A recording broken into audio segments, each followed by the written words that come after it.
Morning, everyone. Welcome to the March edition of Ways and Means, and I congratulate everybody on changing your clocks. You're all here ready to roll. Let's stand for the pledge. I pledge allegiance to the flag of the United States of America and to the republic for which it stands, one nation, under God, indivisible, with liberty and justice for all. All right, thank you, everyone. All righty. Before us, we have an agenda. So we do have one addition under the approval of minutes. You have the closed session minutes, including with the regular meeting minutes. Those should be in front of you. And the other change was to add a closed session discussion with legal counsel, item number 18. Right. Do we have an approval of the agenda? Okay, I'll move the agenda. I go ahead and move the agenda as amended. Thank you. Do we have a motion to accept? What?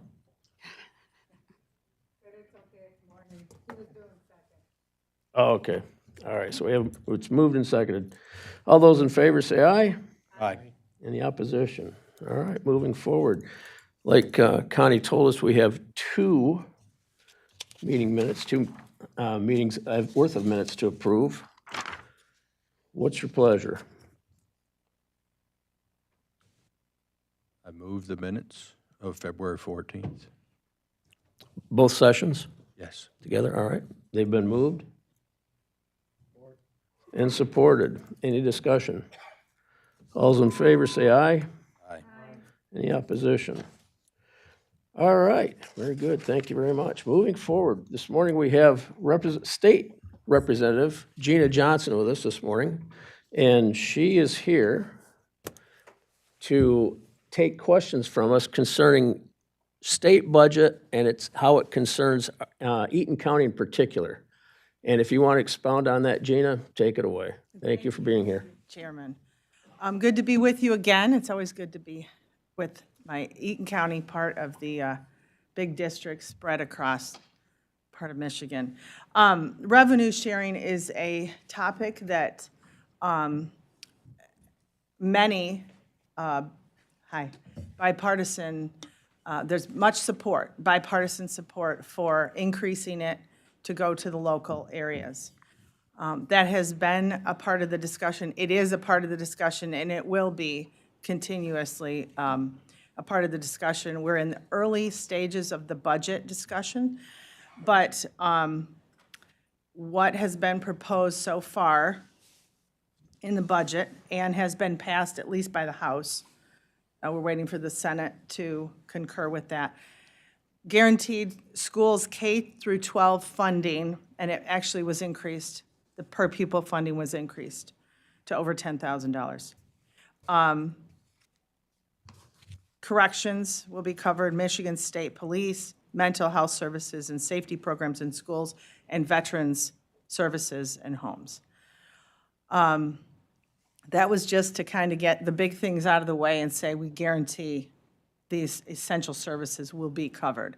And that's House, waiting for the Senate to agree, and we'll go from there. Now, going forward, the roads plan that the House is going to propose will include an increase in revenue sharing. If we can get that through the Senate and the governor signs it, we will have at least a small increase in municipalities, counties, et cetera, so the county can distribute that funds. I would like a big increase myself, because I think it's long overdue. You know what you need in your county, and we trust you to handle it the way it should be handled. You have eyes on it closer than the state does, and it should have started out that way. I understand there's been a deficit in fulfilling that obligation in previous years, off and on. I wasn't there, but we all take responsibility for everything going forward. I will do everything in my power to secure an increase. Now, I will tell you that everybody, both sides of the aisle and the House and Senate, have stated at least that the revenue sharing that's current is safe.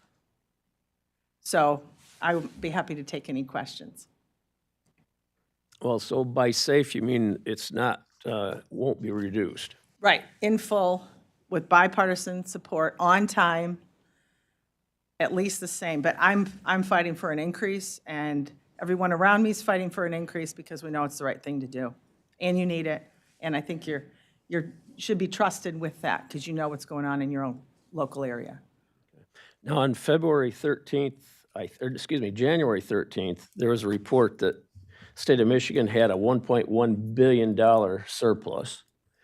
And on January the 10th, I think it was, or thereabouts, I was told that a significant portion of that had already been promised. So where are we at on budget surplus in the state? I can't speak to that promise. I wasn't part of that. Okay. But the income tax revenue and the sales tax revenue is projected to increase. Therefore, we should have more money to work with. Can you believe it? I mean, everything else is going the wrong direction, it seems. But surprisingly enough, the estimating conference that happened in January stated that income tax is up, sales tax revenue is up. So we should have more to work with. And I would like to see it go to the locals. All right, thank you. Anyone else have questions for Commissioner Holmes? On, I think the radio, I heard a discussion, brief one, that income tax maybe is going to be reduced slightly, the state income tax. Well, that's what we will be proposing, that it will Okay. go from 4.25 down to 4.05. Yeah. Where it should have it should have stayed, it should have been in the last cycle. And the other side, the side that was in charge and the governor wanted to keep it where it was, which it was essentially an increase because it automatically went down to 4.05 and they put it back up to 4.25. We wanted to go back down to where it should have automatically gone, given the revenue and the calculations. Correct. Thank you. Anyone else? Do you happen, thank you, Mr. Chair. Do you happen to know, in past budgets, like last year, previous year, has the percentage of revenue sharing, has it gone up? Do you, I don't know if you know that or if you have that? To my knowledge, it did not go up recently. It has gone up. It had gone up by 5% and then by 10%, but for the county, it's not that much because we're looking at like 2.5 million. So, but Okay. they have attempted, And you got the full amount? yes. Okay, well, that's good. Good news. Commissioner Wright? I also attended a briefing at the Michigan House Building, a luncheon, and for an hour, they talked about that surplus that was going to be available, correct? Available to whom? Well, for various distributions, once they decide on it. So, and it is rare that we have as much as we have Yeah. available, not committed, so I agree with what you heard. I would like to lobby the House and the Senate. I mean, we're not the only county facing financial difficulties, and I'd like to see that money dispersed throughout the counties. I mean, I figured, if off the top of my head, my calculations could be wrong, but 83 counties at 1.1 billion is roughly $16 million per county. We certainly could use that revenue, and we would put it to good use, paying down things that need to be paid down. But anyway, any other questions for our representative? Okay, Gene, I'm going to steer you in a different direction. I don't want to be bring the dark side in here, but what would happen to a county, this is hypothetical, what would happen to a county in Michigan should they face bankruptcy? Can you answer that? Well, I have a document here that says what would happen.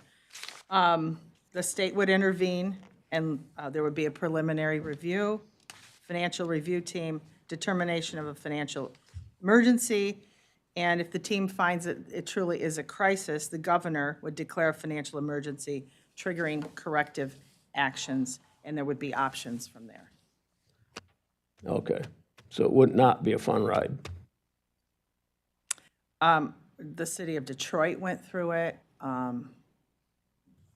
There's been some other examples around the state in previous years.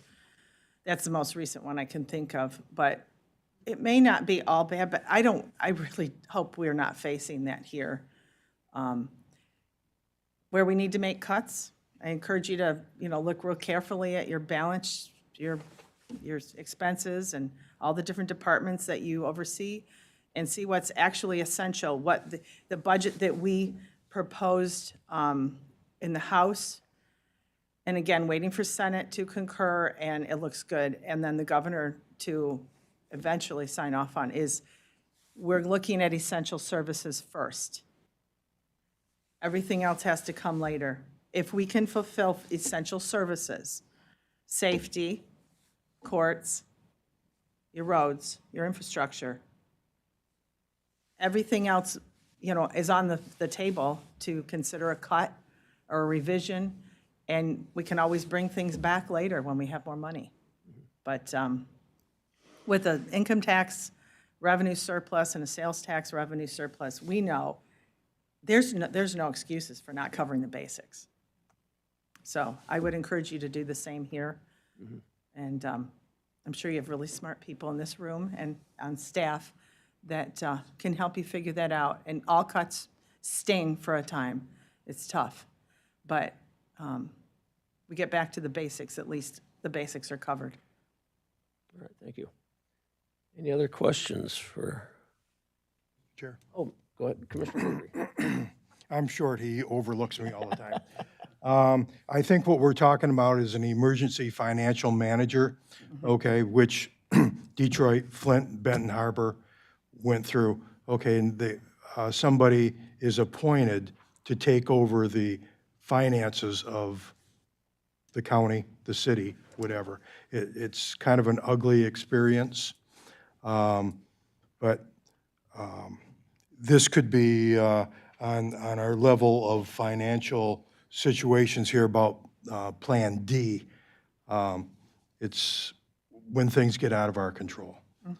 But, okay, thank you for coming. Yes, you're welcome. And I'd be happy to work with any of you going forward, and particularly the representatives in my portion of your county, too. Thank you. Is there anything else you want to share with us this morning? I'm proud of you for serving. Appreciate your work. We all know this is a both sides thankless job many times, but appreciate the extra hours and extra work and time away from your family and what's fun to you. Thank you. All right, thank you. All right. Moving forward, we have a limited public comment. Is there anyone in the gallery that would like to speak to us this morning? Okay, seeing none. We are on to Technology Services Director. Good morning, Eric.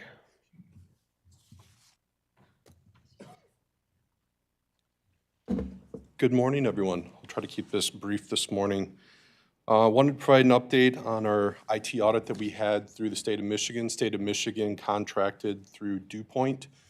DuPont provided a comprehensive IT audit for Eaton County. This consisted of a rigorous 225 bullet point item. Each item we had to provide evidence for this audit. I am very proud of the work that our IT team, your IT team, did for this audit. I have no proof of this other than the conversation that we had with representatives from DuPont, but they said that this was one of the better audits that they've went through, the amount of work and proof that your team provided for this audit. So I'm very proud of the work that they did for that. Now, this work isn't completed. We still have a series of events that are going to happen for this audit next month. And pending all of that work, we'll get a final report, I suspect, in second quarter of 2025. And we'll provide the highlights of that report to you at that time. Any questions regarding that? Commissioner Moudry. Eric, who actually did the audit? Representatives from DuPont. DuPont, okay. Yeah. Thank you. Anyone else? Go ahead. Next agenda item is The county received notification from AT&T late last month regarding a slight increase in billing for analog lines. Hold on to your seats here, folks. What we pay now for $33 a line is estimated to go to $1,879 per line. So if you have analog lines in your homes or businesses, you might want to reach out and find a different solution to that. So what would have that meant for Eaton County? A bill that we normally incur of about $700 a month for those 21 lines, and 21 lines is a subset of the lines that we have here at the county. That bill would have been almost $40,000 a month, should we have not taken action or AT&T reached out to us to notify of that change. So we met actually yesterday, went through with the IT team and representatives from AT&T, great discussion. During those discussions, we found about 3 lines out of that 21 that we no longer need. So those termination notices or disconnect notices have been in place, and modern solutions have been put in place and will be migrated in the next 45 days to take care of that. What does this mean in the end? It's going to be a budget-neutral solution. It's just a technicality within AT&T, basically forcing residents and businesses off of old analog phone technology.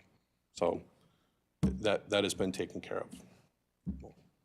Mr. Wright? So years ago, I went to moving my cell phone number over to cell phone off the wall. Yep. Okay. And that was due to substantial increase, but not like that. So are you able to like put them all over to like cell phone type situations? Is that how you're solving the problem? So a subset of those lines will be moved to cellular, so those are going to be things such as your elevator lines in your business. So even that technology meets elevator inspector code. Others will be moved into more of an IP-based flex environment. So some will go to cellular, some will move to another IP-based phone solution. Thank you. Commissioner Haskell? Any chance that once they get us into a non-analog technology that we have to worry about them heightening the prices on that? Yes. All right. I mean, I'm going to assume everything is going to increase in cost. Depending on the contract that you sign, a lot of those contracts, they may give you a rate break, guarantee that they're not going to increase it for a year or two, but I haven't really seen anything more than a 2 or 3 year guarantee of rate caps or locks.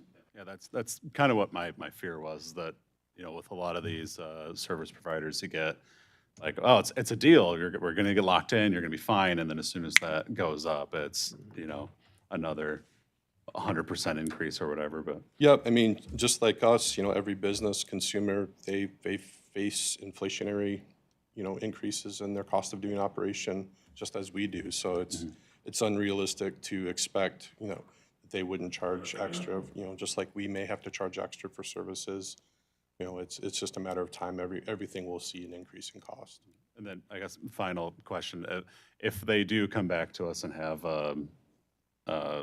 outrageous, out of the ballpark kind of raise at the end of our intro period on these non-analog services, are we able to take our current technology and actually shop that around to other service providers? 100%. Okay, Yep. thanks. Commissioner Wright?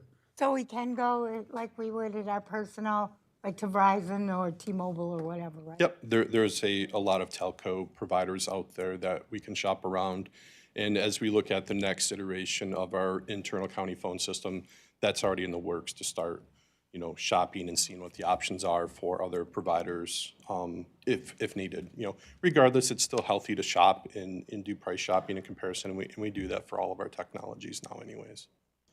Because like underneath a perimeter, you have so many things to work with that I don't or Brandon doesn't work in our houses, so I didn't know if you were restricted to choices based on this, and security. Yes, all those apply. There's definitely different requirements for, residential versus commercial versus government entities. So all things need to be considered. Thank you. Any other questions? Eric, how many services do AT&T provide to the county?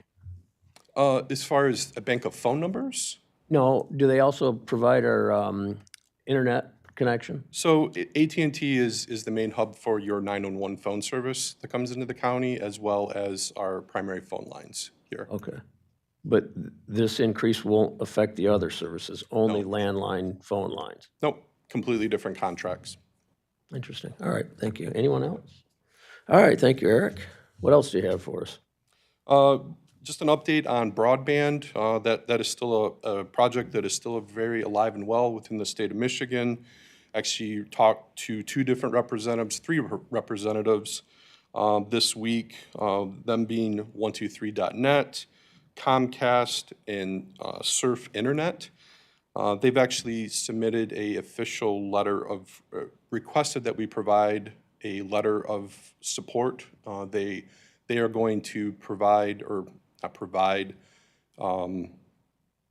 submit a contract or a bid for the BEAD areas within Eaton County. So in Eaton County, if you can kind of picture the area kind of broken up into little mini honeycombs, they're called hexabins. And with each one of those hexabins, there are a series of addresses that qualify for the BEAD project. So approximately within Eaton County, there are 4,800 sites, whether they're a residential site, a commercial business, or a government entity, whatever it may be. There are about 4,800 of those that qualify for BEAD. So each one of these entities have plans of submitting a plan to cover those areas within Eaton County for round one. So the request for them, and we'll get you these templates later this week or next week for your support if you choose to do so. But part of the application process is they're seeking letters of support from local units of government, whether that's county or local, and they've asked that if we could provide one from Eaton County and then reach out or provide them with a contact list for all the local supervisors, schools, healthcare providers, things of that nature. Every letter of support that they can get for their project increases their score. Much the same of what we did for the Robin grant that we applied for. So, any questions regarding that? Yeah, Commissioner Haskell. Do we know the targeted regions and what companies? I might have missed what companies that wanted the support. Yeah, so 123.net, Okay. Comcast, and Surf Internet have all expressed interest to me that I'm aware of at this time. Now, there may be others I'm not aware of at this time. But I don't know what their actual Project. areas of intent are going to be. So there may be duplication or overlap of their intent by provider, but that's going to be the job of the Michigan High-Speed Internet Office to analyze and review all of those applications and determine which plan presented is the best match going forward for the state of Michigan or for that area. Okay, and all three of these companies, are they, I know Comcast, obviously, but are 123 and Surf, are they physical line internet, or is this line of sight? Is it So everything for BEAD has to be fiber to the home. fiber? Okay. Yep. Good, all right, thanks. Yep. Right.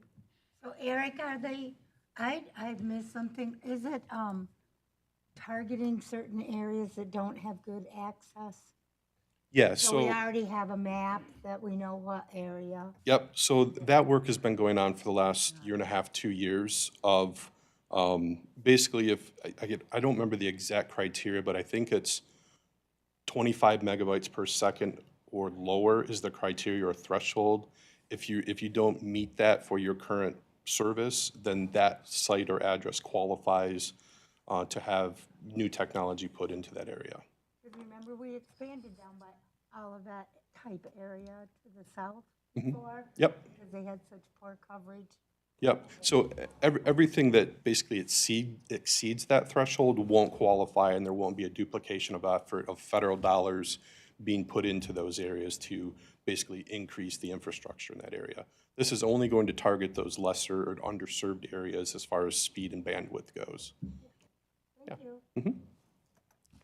Anyone else? Commissioner Holmes? Yeah, for the letters of support, is that something all three, you would send that to all three of them, or you would choose one above the others? So they're requesting, so each internet service provider would receive a unique letter from Eaton County. Right. So you would send one, if you choose to do so, to 123, to Comcast, to Surf Internet, and whoever else requests one. So there's the option of send it for all three then? Yep. Yep. Okay. Is there, I guess to kind of elaborate on that, the reason you'd want to do all three if you choose to do that is all three aren't going to be bidding potentially for the same area. So within Eaton County, you may have one provider, bidding on the northwest corner, the other providing on the southwest corner, and the other providing on the, southeast corner, if you will. So that's why you'd want to provide letters of support for each of them. Any other questions for Eric? Seeing none? One more topic. Certainly. Update on the aerial imagery project. That flight has commenced now. That's kind of a recap on that. That's a joint effort between Clinton, Ingham, and Eaton counties. This is a flight that we do every 5 years with them. It's basically putting a plane in the air and capturing updated aerial imagery for the region. Partners met on Wednesday this week to basically discuss if field conditions met the criteria of the spec of the product. We all agreed that the snow conditions, or lack of snow now, that box is checked. Flooding, localized flooding is non-existent now. All water is within the banks now, and we're ready to go. So the vendor, who is Kuchera, they've mobilized their aircraft into the area and are basically waiting for conditions to be conducive to fly. There was talk that they were going to start flying a small subsection of the project yesterday. I've tried to reach out today to confirm if that happened or not, but I can't confirm or deny if it actually happened yesterday. The weekend weather isn't looking favorable to conduct flights this weekend, so stay tuned, and hopefully by this time next month I can provide a successful report that everything was acquired without a hitch. That concludes my report. All right, I see no questions, so thank you very much, Eric. All right, thank you. All righty, moving on to Communications Director. Good morning, Logan. Morning, Commissioners, Mr. Chair. I will try to keep mine brief as well. In your packet, you'll see that Microsoft Clarity and Google Analytics, we're still gathering data on accessibility on the website and errors as well. I'd like to see probably at least 2 quarters of data before we really start benchmarking and trying to suss out patterns specifically on where we're losing users. But you can see there's still some really valuable data there.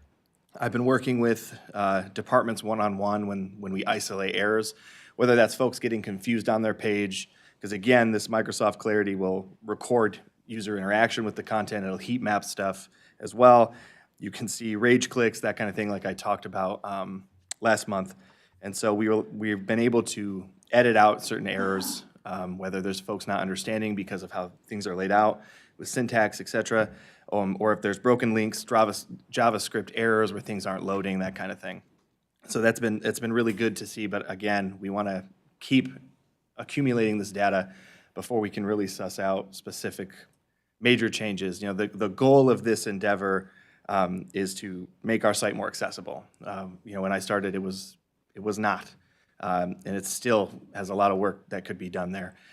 So we want to make sure folks are finding what they're looking for, the services they're looking for, and also if they need to contact someone, make sure that nothing is erroring out for them.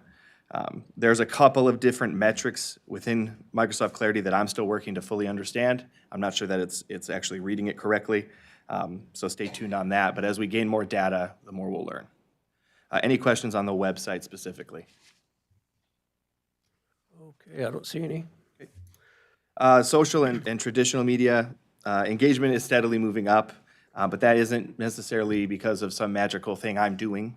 We're just sharing the information we have, and we're sharing information on the millage. We're sharing information on major operational changes here at the county, difficult things, things that spark concern, empathy, whatever it might be. And so you're going to see spikes in views. You're going to see spikes in some of that interaction, link clicks, depending on the type of media we share. And so, you know, and you'll see like content interactions are down, but link clicks are way, way up, reach is way, way up. It's just going to depend on what we share. As we share weekly new FAQs, and I'll start talking maybe about the public safety millage here a bit, because that does take up a lot of my interaction with the public and in where I'm sharing stuff. And so, you know, I talk to residents every day, whether they call, email, submit questions from the website, or sometimes they just show up and come chat, which we love and encourage folks to do that. And so we hear different questions, different things that maybe we're not doing a good enough job explaining, from how much revenue we're getting from marijuana to whatever it might be. And so we'll modify our FAQs to try and get them the appropriate information and to stem that lack of information as much as we can. So misinformation isn't filling those gaps as much as we can.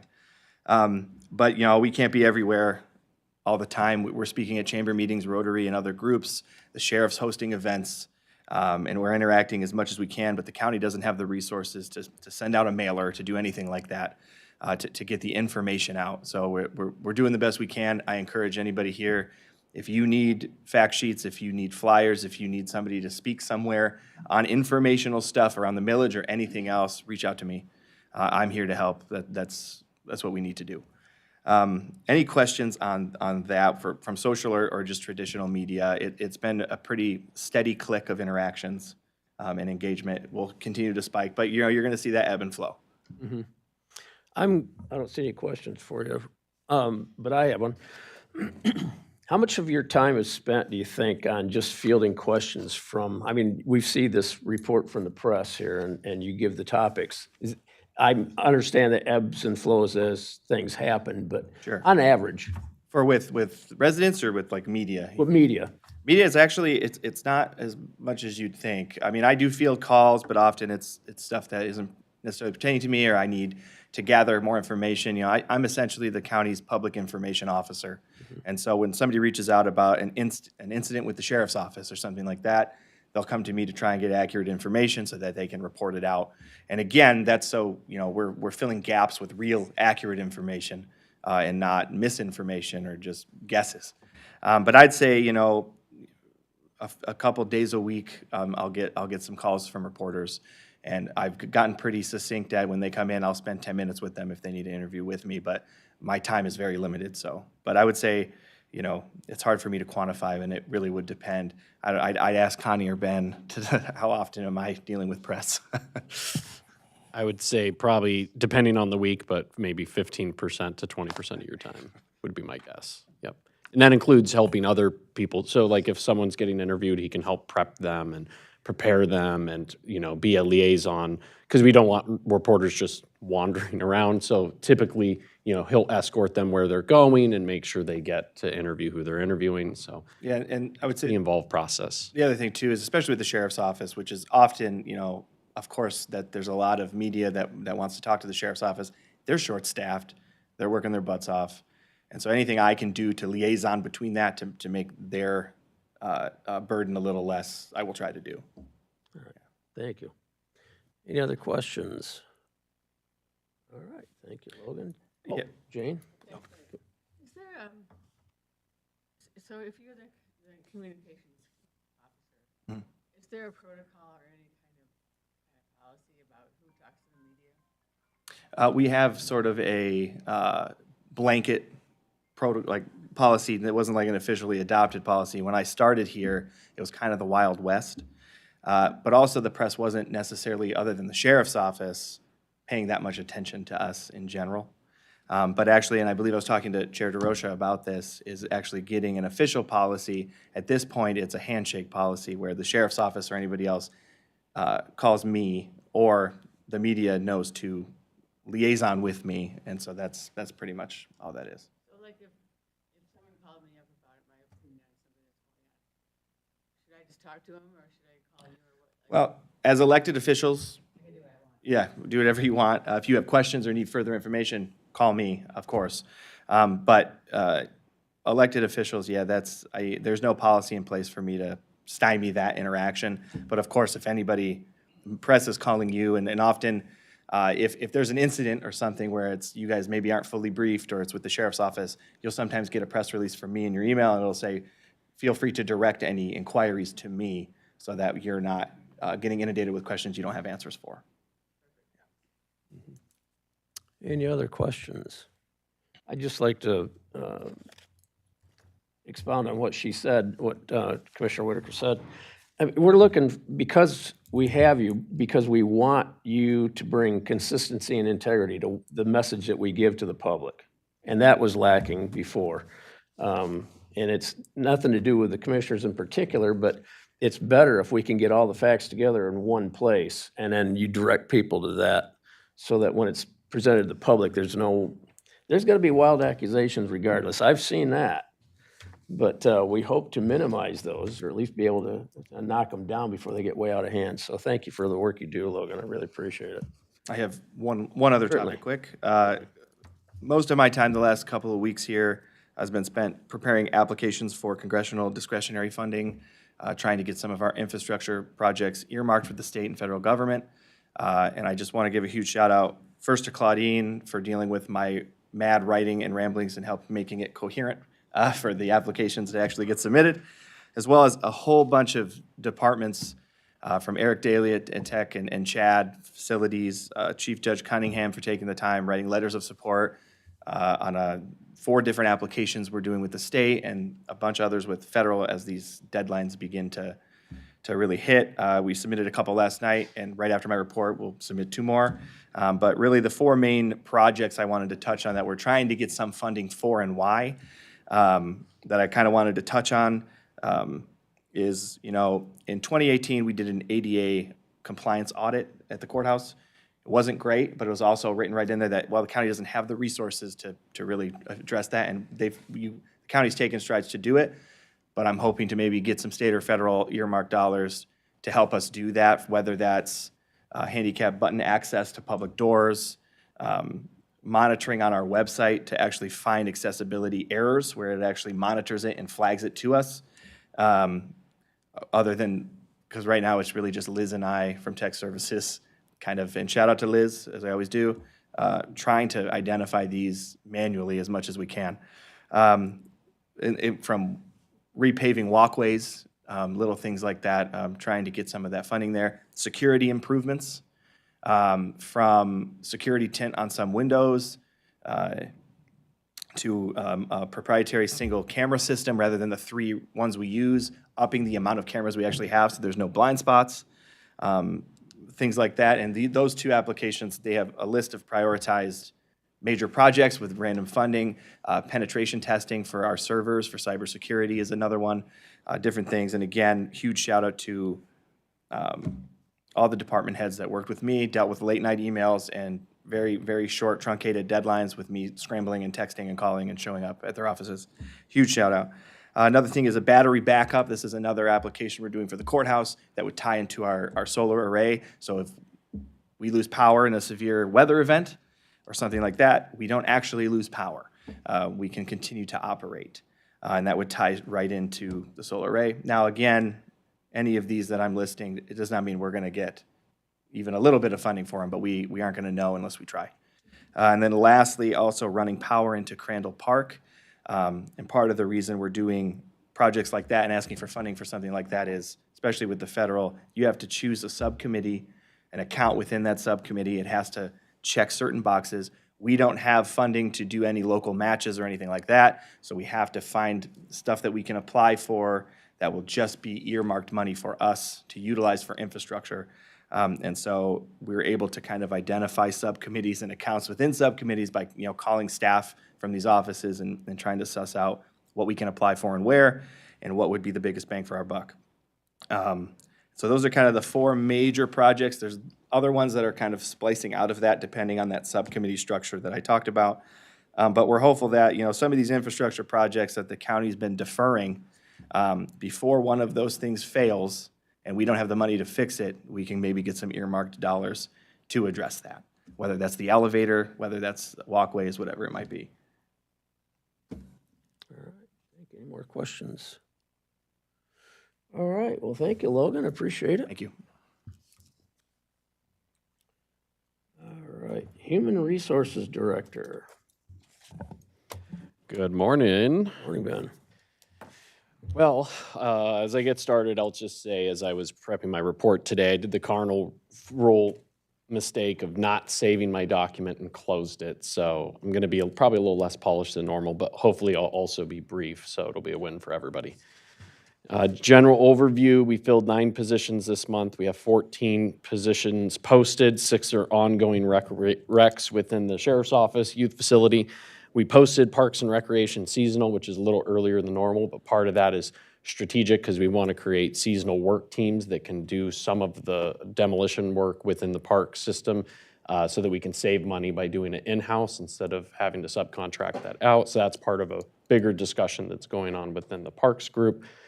We have 3 open positions within the administrative wing, of which we're recommending 2 of them be authorized, one in the public defender's office, which is the social worker, and a central dispatch non-supervisory. I will say the non-supervisory is a little bit of follow the trail. So you have a supervisor who's retiring in May, which creates a vacancy in that group, and then someone promotes from the non-supervisory up. So the vacancy we're asking to be authorized is in the non-supervisory group, but no, it's that chain of events that will be caused by the departure of an employee.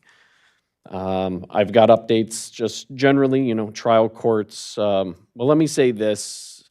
I got some feedback this week about, ways that we could try to do things to help with retention, recruitment within the county. And I just want to say we have a good sense what's wrong. Our people are able to get more money going elsewhere and doing the same job, but less work because there's better staffing. So really, it's things that are tied to compensation, things that are tied to financial distress the county is in. So I just want to put that out there. We have a lot of creative ideas we know we could implement that could help. We just don't have the money to do it. And that's the unfortunate reality we're working through right now. And I'd say if you see an Eaton County employee, thank them because they're choosing to stay here and we appreciate their service to the community. And I'll just dig in, but I just wanted to put that out there because when we talk about retention and recruitment, it's not from a lack of ideas, it's a lack of resources. Trial courts, remember that consists of probate, district court, juvenile, and specialty courts, plus operation of the youth facility, which altogether represents a very complex, interconnected ecosystem of roles that's proved difficult to retain staff and recruit qualified new employees to replace those as they leave. Prosecutor's office, we've had significant retention recruitment problems with attorneys. I think, as we always discuss, public safety, it's important to remember that encompasses the full life cycle of a reported crime. It's why the prosecutor is part of the public safety millage. It's not just the arrest and jailing, but it includes the process the prosecutor's office goes through to evaluate a case, ensure defendants are treated fairly, victims get their day in court. Prosecutor's office has to assemble the law enforcement records, not just Eaton County sheriffs, but all the law enforcement divisions within the county, and evaluate them. In some cases, send them back for additional investigatory work. And prosecutors lost people to becoming judges, 3 to Livingston County, and these departures reflect that, higher wages for less work. And the competition is very real in the mid-Michigan area, so I think that's something that citizens struggle with is when they look at what Eaton County has to pay just to compete because of where we're located, and it makes it difficult. We're not tucked away in a corner where there's not a lot of competition for qualified people. Should be noted, the prosecutor's office can't simply hire outside counsel to come in and work cases, which is a practice that can allowed with the public defender's office. So that's a differentiation between the two. So when you see open positions in that office versus the PD's office, they're not apples for apples because there's not an outlet to relieve pressure for his team. And Prosecutor Lloyd had requested we take down position postings for his office, so those are still on hold. That was last month. And the feedback is, as he stated, it's hard to invite somebody to come and do a career with Eaton County when you don't know what your funding is going to look like in the coming months. So we appreciate all of the work Prosecutor Lloyd's done. Sheriff's Department update, there are currently 3 vacancies in corrections, so it's 1 more than last month. They're in the process of reviewing and doing hirings, and so typically vacancies in the jail usually resolve fairly quickly compared to the openings for road patrol, so we'll keep monitoring that. Jail EMT still struggle to find qualified individuals for these roles. Generally, if it requires a license to do it, you kind of compete and need a premium in order to attract people with those skill sets. Road Patrol has 6 vacancies on face. Current number of deputies in field training are 10. So we've talked about this at length in the past, but when they're in field training, they can't patrol alone. So while our budget is eaten up in terms of we have 10 people in positions, it does not provide 10 additional spots for road coverage. These 10 should be finishing up around May, maybe early June, at which point that will represent the largest road coverage that we've had in years. And we talked about that in our meetings. Part of the work we've done, because it takes about a year to onboard somebody when you use the academy as your recruitment process, it is a ton of work. And to get them all the way through field training is a big accomplishment in getting them MCOL certified. So I think, again, with budget discussions and whatnot, where we're at is a phenomenal space from where we were a year ago, but we need help to maintain it. Let's see, there are 2 sponsored in the LCC Academy, so we have 2 in the pipeline, but just depends on future considerations, the staffing decisions the sheriff's going to have to make, and then this year's budget process for the board. So I will say just a quick note before I ask for you guys to authorize or debate the authorization. We did pause the reclassification process last month and tied it to a freeze unless there's a departmental change or a budget savings, cost savings measure. We've already had a few departments or groups reach out with ideas for their individual groups. So we applaud that and encourage department heads or offices to continue that work. So if those turn into a full plan, you'll see those presented, but the standard reclassification is not going to be a part of this year's budget process. With that, administration would recommend authorizing the 2 positions stated earlier. Okay, so we need to take action on that right now. Yes, please. Yes, please. So do we have a motion? I make the motion to accept the recommendations by our HR director. Do we have a second? Second. Okay, moved and seconded. Any discussion? Commissioner Wright. The 2 here that failed the, the road orientation part, when we go back to fill those, because it says that they're posted, are we still able to capture a grant for the cost of their training for those 2? Yes, so the way the MCOL grants work is you apply beforehand, you say this is what we estimate our costs are going to be, and then there's a cap, I want to say 25,000, there's a cap on what each one can qualify for. Whether or not they complete the program, at this time, State of Michigan does not have like a recapturing process, as long as they go through. So for instance, somebody goes to the academy, they're grant funded, and then once they complete the academy, the first $2,500 of expenses is covered by the state, then the county picks up the rest. If they don't complete FTO, we do have a recapture process for our expenses as a county, but we only do that based on net after subtracting the grant. State of Michigan has not taken a posture where they would try to recoup their $2,500 because somebody just figured out law enforcement wasn't for them, which does happen. They get called second to a call and they see something and it's difficult and they decide that that's not the career for them. So we don't. I know we passed it last year to recapture some funds if we have training involved.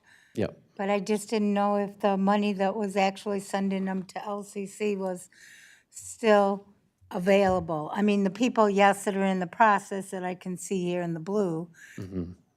they're probably covered, but I didn't know if when we were reposting those two that failed, whether we were still able to get a hold of some state dollars to cover Yeah. the more expensive end of it. And so that kind of ties into the state's annual appropriations process. So they typically appropriate one chunk for the whole state, and then they set a cap of how much any one community can have. And we, at this time, have not hit that cap in all the recruitment we've done over the last few years. And then when they renew it, we've seen typically that it's almost like it starts over, I believe. So the good news is, if we were going to fill those and do it through the academy process, I believe we are still in a position to apply for those grants. Probably the slowdown, and Sheriff could probably talk to it better than me, the slowdown in pumping people through the academy is figuring out where we're going to be from a budget standpoint, just because it is a year commitment. But we do have 2 currently in the pipeline.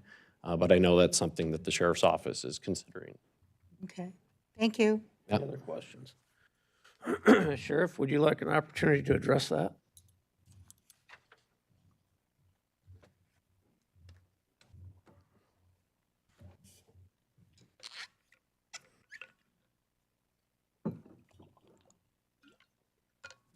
Morning. Refresh my memory on what the question is again? Just about using academy as a pipeline to fill the 6 vacancies that you have. If they fail field training at our end of it, I didn't know if we had the ability to go back and capture some state funding to fill those 2 slots, that failed. Could we go back to the state and said, okay, we put these people through, and I know you paid for it, but they didn't make it through our field training process, so can we have some more money? As long as we didn't go over that cap, they give us a certain amount of money to do positions, so as long as we didn't go over that, we're good.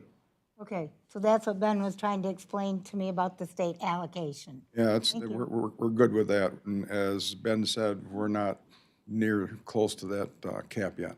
I mean, because I'm sure you're doing your best to try to pick qualified candidates at the beginning, but we all can't know what's going to happen day to day, month down the road. Right.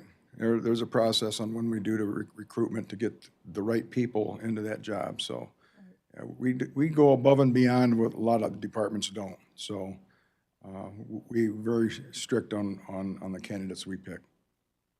Thank you. Yep. Any other questions for the sheriff? All right, thank you, Sheriff. One other thing I forgot to say, but I've started tracking vacancies versus authorized positions, just so you get a flavor for where we're at. So for this month, we have 51 open positions out of 417, which is a 12.3% vacancy. The last 6-month average has been 12.27.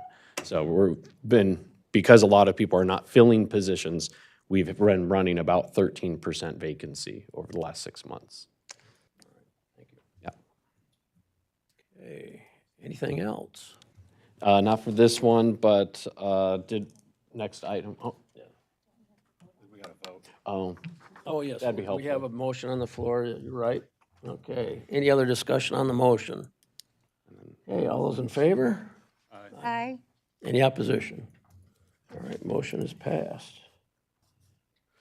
All right. So then next is parks positions, and we do have both Chad and Alex from facilities and parks here, just in case anybody has any questions. In the packet was a letter of support I wrote that went to Public Works and Human Services last week, which passed it on to this committee from a policy standpoint. What the action we're asking for today would be authorization for the Controller's Office to submit these job descriptions to municipal consulting to evaluate what the pay would be, and then we would bring them back and show you this would be the budgetary implications, and hopefully next month you could all make a decision whether or not to add these roles to the Parks Department. Administration's in support of it, as are the individual departments. The master plan for the park development is finally finished, so we're getting into a place where we're going to be hitting the ground running very hard, and we want to have enough staff and capability to build up programming and also run multiple work teams across the 4 major parks that are slated for improvements in the coming years. So, Any questions? Commissioner Wright. Okay, I read the package and from Parks meeting, or for Public Works meeting when Chad presented on Alex's behalf. I was under the understanding that to expand our camps, that they were looking for possibly a summer school teacher type person. And I was under the understanding it was for part-time. I see that in our packet it's seasonal, and it would start in May. And I don't know any teachers are out of school and off the hook until at least mid-June. So I also didn't think that it was a full-time position. And does that come with benefits? Because I guess it wasn't presented the same way at Public Works and Planning as I was reading in my packet. And I Yeah. read my packet twice to get here. I can answer, so, and I wasn't able to be here because I was I was out of town, but, so the seasonal is a designation of federal law that makes that employee exempt from the requirement under the Affordable Care Act for health insurance. So it would be the same as our current seasonal structure where we hire folks for the summer camp. And then federal law allows you to have them for up to 6 months before these other items trigger, like the health insurance costs. So that will be evaluated in the same pay structure as a seasonal. We're not planning it to be like a formal part-time, because we do have some part-time positions at the county that have benefits associated, depending on the number of hours they work. The goal would be is maybe hiring them, and this is my understanding, hiring them a month or two before camp and then 3 to 4 weeks after camp type of a thing. Or it gives the ability to have them up to 6 months, but the idea is to boost the capacity to run summer programming, because right now ours fills up like within a matter of hours after it gets posted. It's very sought after by community members. It's a great place to put your kids once school's out, educational, interacting, they're getting outdoors. So this would just increase their capacity to expand the programming. Does that answer the benefits piece? And there's this and the grounds. I guess I didn't think that it was like full-time, and to me, full-time is 40 hours. So when I heard part-time to expand an instructional position so that they could offer an additional camp, you know what I mean, to like double the amount of campers, which, yes, of course, increases revenue. And so I guess that's where I was coming from when I was reading it, because it didn't sound like what I heard. Yeah, and it's probably just the nuance between part-time, seasonal, and full-time. A seasonal can work 40 hours a week. They're not considered full-time under federal law because they're only allotted a 6-month. If we keep them for 6 months and a day, then we have to transition our benefits model because we're no longer, Might have been it. yep. What do we charge for our camp? And like, are they a week long from Monday through Sounds like an Friday or Alex question if you want to. Good morning, And Alex. and I Welcome to the appreciate podium. Alex's time when we got on the phone with questions. Yeah, good morning. So yeah, camp is $150 a week. So roughly with 20 campers being allotted historically in our camp, we bring in about $24,000 for the summer camp. Now, as been mentioned, with getting this position, we can increase staff that's there, which can increase the number of campers. We can almost double the amount of campers we have per year. But yeah, it's campers can sign up on a week-to-week basis. They don't need to sign up for the whole program. It's an 8-week program. Get $150 per week per camper. So we got some people, like myself and my daughter will be attending this year for all 8 weeks, but some people pick and choose based on the theme that we have for each week. So So Alex, do we have scholarships that is like sponsored or something, like they do at Mystic Lake YMCA camp? Or my camp actually had like City of Lansing Rotary Club that gave me a pot of money so that if I had kids that couldn't pay the whatever the amount was, that it could be deferred up to 50%. yeah, I'm actually, honestly, I don't know the answer to that question right now, but I can look that up and connect with you offline. Okay, that's fine. Any other questions for Alex? I have one, Alex. Yeah. What is your hope in these 2 new positions? But the hope is to help achieve our goals of the strategic plan. Obviously, our goal as our Parks Department is to expand and improve, kind of what we offer to the community. So with this seasonal camp manager position, obviously, we can increase the number of campers, improve this program, expand it. And with the maintenance position, we can allocate more seasonals to our staff, which can help with the maintenance that is going to be required with the expansion of all our parks. So really, it's just to kind of help us stay current and achieve our goals with the improvement or the accepting and adoption of the strategic plan. Thank you. I have one more. We have the mini grants that go out to our other county park and township parks and things, right? Off of the millage, Correct. we have the mini grants. Okay, by adding these staff, is that gonna, in time, reduce the amount that can be offered for somebody else to wanna, enhance a boardwalk or something like that that wouldn't be on our strategic plan? Yeah, in time, we look and we approve how much we allocate for the community grant program every year. So that'll be something as this takes place, as we get close to the end of the millage. We'll have future discussions about the amount that we pass out, but our intent is with these expansions and what we can grow our department to be, that would kind of be balance the cost of adding these 2 new positions where it doesn't affect the community grant program. Okay, so we're still gonna try to protect that, right, not shrink it to nothing? Correct, yeah. Our goal is to provide this opportunity for the community as much as we can. So our goal is to not shrink it Okay, this time. thank you, Alex. And I'll add to that, as of right now, until we get it back from the consultant, we won't know how much it costs. But, and Melissa can correct me if I'm wrong, we haven't spent the entire parks millage yet because we've been saving money for capital improvements. So there is a balance within the park system. But now that we have the master plan done and we start doing large investments here and there, the balancing of what you're talking about in the future, I'm sure will be a point of future discussions. But I would say with where we're at right now, probably not a danger, and we can have that discussion after we cost this out, because then we can tell you that's how much this position costs and proposed. Yeah. So better information next time. Thank you, Ben.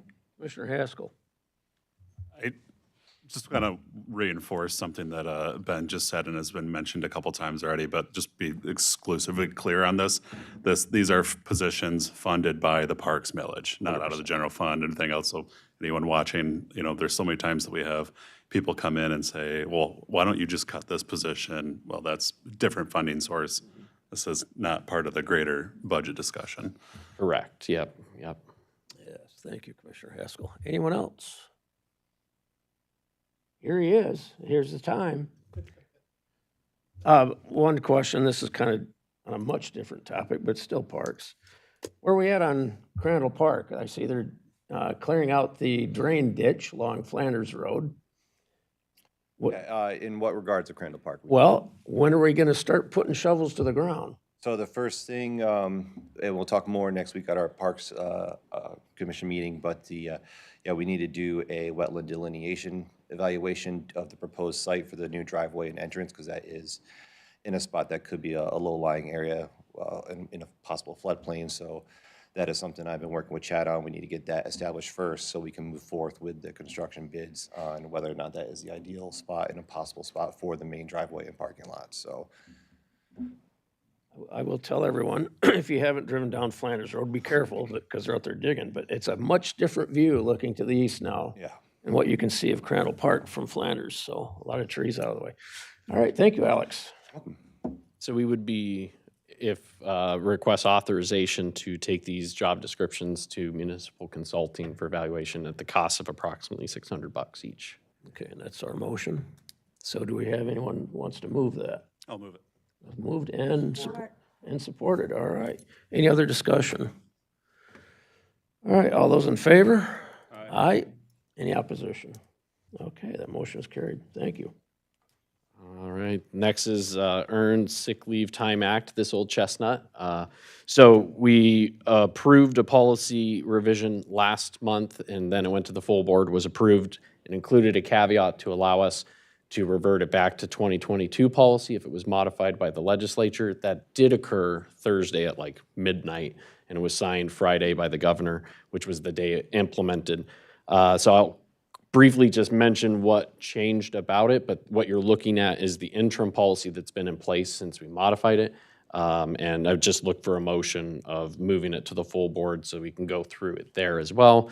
But it still does not apply to union groups because we'll bargain that when their contracts expire. So whatever's in their contract is what their union employees are under.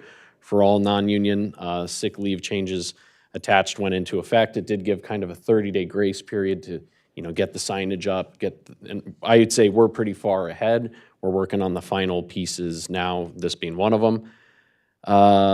Initially, the law did not have an allowance or exception for what would be like on-call or variable hour employees. The revised version did. So unpaid trainees, unpaid interns, and variable hour employees, which are defined as those who select their own hours, so they're not told you're working this, and then those who are not subject to adverse action if they don't work a minimum number of hours, right? So we had some classifications that did not have sick leave before that will not after this because of this wording, which is good because on-call staff, like for example, at the youth facility, that's who Jeremy's calling when he's already gone through all of his, current full-time staff and part-time staff. And so it's kind of the emergency team, right? And so that was a very good thing operationally because we were trying to wrap our heads around trying to maintain a 24-hour operation with the ability for, anyway, so that's an example of how that's applied here.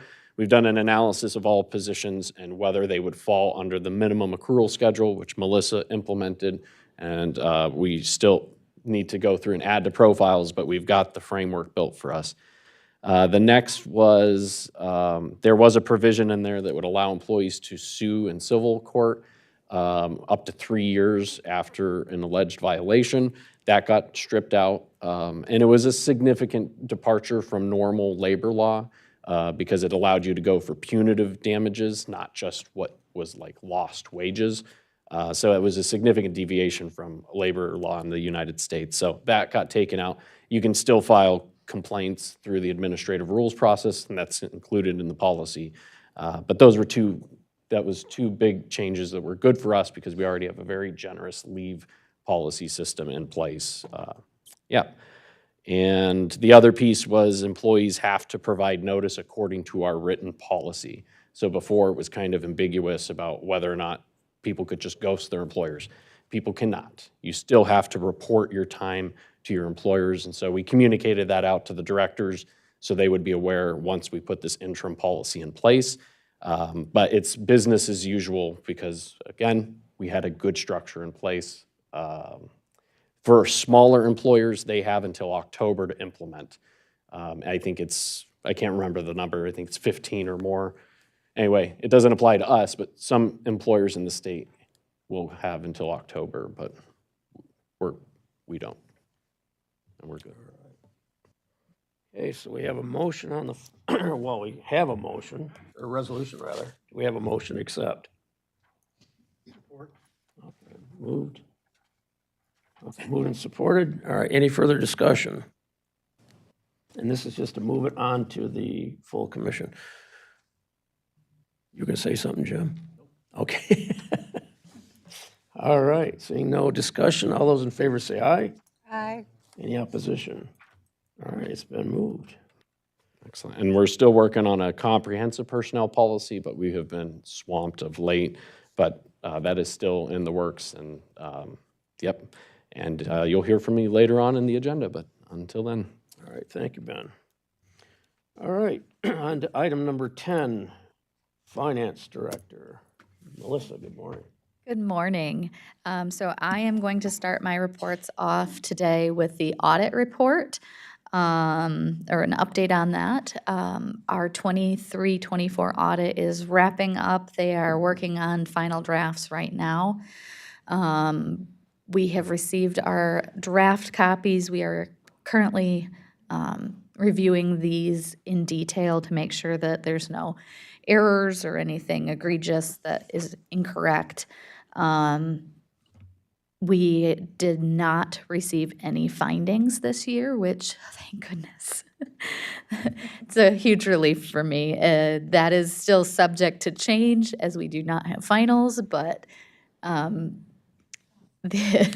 lack of findings is a relief from our perspective. So it has been an accumulation of a lot of work from our office. I will say it's Melissa's work. If you remember, we lost our accountant who deals with the grants. So they deal with what's called the CFA, a single audit. And Melissa worked day, night, early morning, which she does not do well because she's not a morning person. But she worked an awful lot. I tried to take as much as I could off of her plate, but she did super. So thank you. Thank you. Connie has been able to tag team with me, so you'll notice further in the reports that the budget is on the agenda, and Connie has been the person to work on the budget. So I've been very grateful for her support as well. So if you have any questions specific about the audit, we will be discussing this in greater detail next month because we will have final audit information to present to you. We will also have the auditors present to ask any questions of them. So. All right, any questions from, on the audit? And I know you're gonna wanna go into great detail, but on the audit, just exactly, briefly, does the audit show, what does an audit show, not this one specifically? So an audit goes through our financial picture and says, this is a brief snapshot of where the county is in general. And it is an extensive document that somehow is supposed to show one picture. But it goes through every single fund. It is not designed to detect every inaccuracy, but as a whole, where are we at? So. Very good, thank you. Pardon? Yeah, okay. Okay, any other questions for Melissa on the audit? All right, seeing none. The next item then is health insurance report. Yep. So our health insurance report, we did finally get our last quarter settlement for 2024. So you have before you your final 2024 information for health insurance. And you'll see we were at least even. I won't say we were ahead, but we did pretty much break even with the health insurance for the calendar year. The final quarterly settlement ended up being $283,000, which greatly helped our fund balance for the health insurance. Based on our rates and what Blue Cross estimated our health insurance would be, we estimated that it would be about $8,000 per life, and you'll see in your reports that it's about $7,800 that it actually cost us. So nice to know that Blue Cross's estimate, our cost analysis, and the actual costs came in pretty accurate. We will be presenting the 2025s next month. I did not get a chance to get started on those this month, so I apologize. We'll forgive you for that. It's not like, Being this early in the year, it does not really show you a picture because you have run-out claims. It just doesn't show you the picture, so. We would only have January's for 2025, so. Melissa, any questions from Melissa on insurance? Okay, then I will move on to our child care fund report. This is the first 3 months of the fiscal year through December of 2024. You'll notice that we have not received any revenues. That is because our accountant has not been able to submit financial reports because I am currently acting as the accountant. So we've been submitting the reports as we can, but we have not received any funding. There is sufficient fund balance in there, in the fund, to cover the costs as it sits. I just want to make sure that that's noted. It's not an error, but we will expect to receive these revenues. We do also have a very good thing that's on here. You'll notice the Community-Based Treatment Program, CBT, has estimated expenses this year. Jeremy Mulvaney, the Youth Facility Director, has been working diligently to get community-based treatment back up and running. It has been out of commission for a couple of years now due to staffing issues, so he was able to get that back up and running within the last couple of months and permanently reopened as of this month. So he's very, very pleased with that. And this program is 75% reimbursed from the state as well, so that's an important thing to note. Community-based services is a reinterpretation of a program as well. It used to be considered in-home care, and there's been some legislative changes at the state that allowed us to leverage funds for this program and actually put additional FTEs from the general fund into this program based on those changes. So we actually have positions that got moved that will impact the general fund and offer savings there because these are also reimbursed at 75%. So Melissa, is he at the point now that he's recreated it and opened the door? Is it full, or is he still trying to build it and move FTEs over to the home-based? So you mean the CBT program?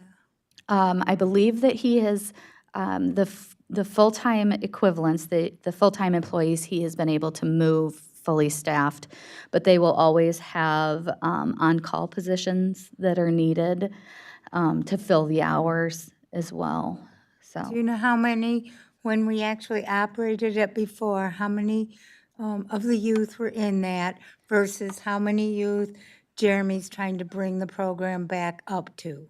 Does that make sense to you? I believe he's continuing with the same number of youth that is available, the same number of beds is what they consider it.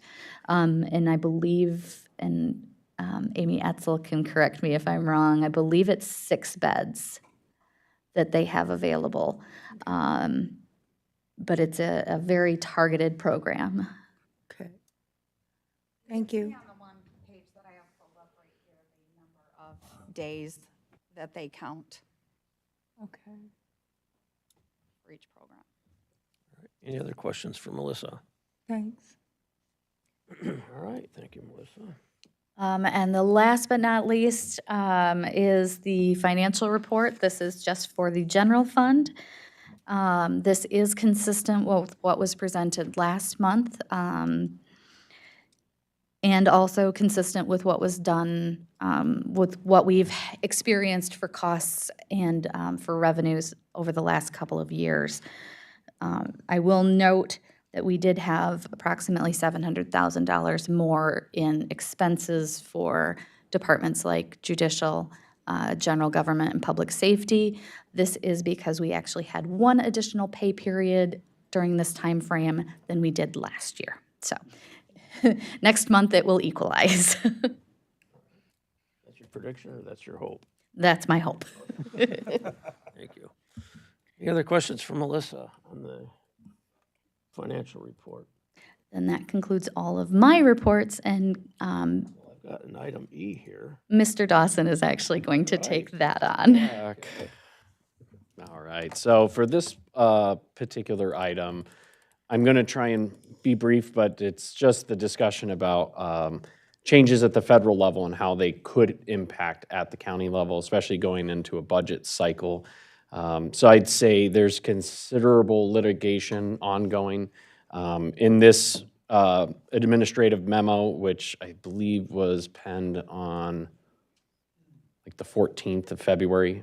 Anyway, it's in some ways out of date because some of these court cases have already had updates. But there was stoppage put on the flow of funds to some nonprofits and public entities, and that had gotten challenged in the courts, and then it had a stay order.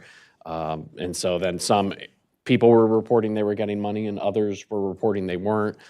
So there's a number of lawsuits. I'm not going to go through all of them. The three that I identified initially have all pretty much, I think, rested to a place where funding that was appropriated by Congress would continue to flow. And I don't believe the Supreme Court has taken up any of these cases to evaluate the lower courts.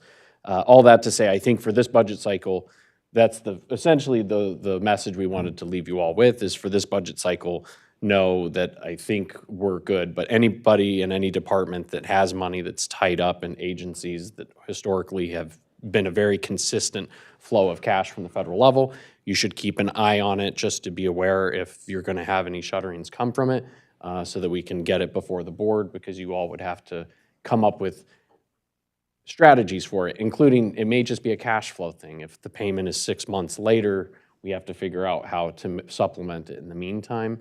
The other thing is, as we look at taking on projects or other pieces that are federally funded, that would just be a discussion topic for you all to have. Items that fall more in the focus of what the administration's objectives are is probably more likely to be a consistent source than maybe something that wasn't. So as you look and evaluate federal revenues to appropriate for this body, just keep that part of it in mind. And the other piece is any work that we do that's tied directly to a federal agency, if they've had shedding of staff, it may elongate the amount of time it takes for us to get what we need from them. So for instance, we do have IRA dollars through the Inflation Reduction Act that is, the key is through the IRS. That may be delayed just because of some of the changes that are going on there. It doesn't mean that we're not going to get that money, or that's still right, but it may just take longer for something like that to resolve. So all that to say, feel free to use some of the links provided. You can keep up to date on where things are at, but that's a general overview from a budget perspective.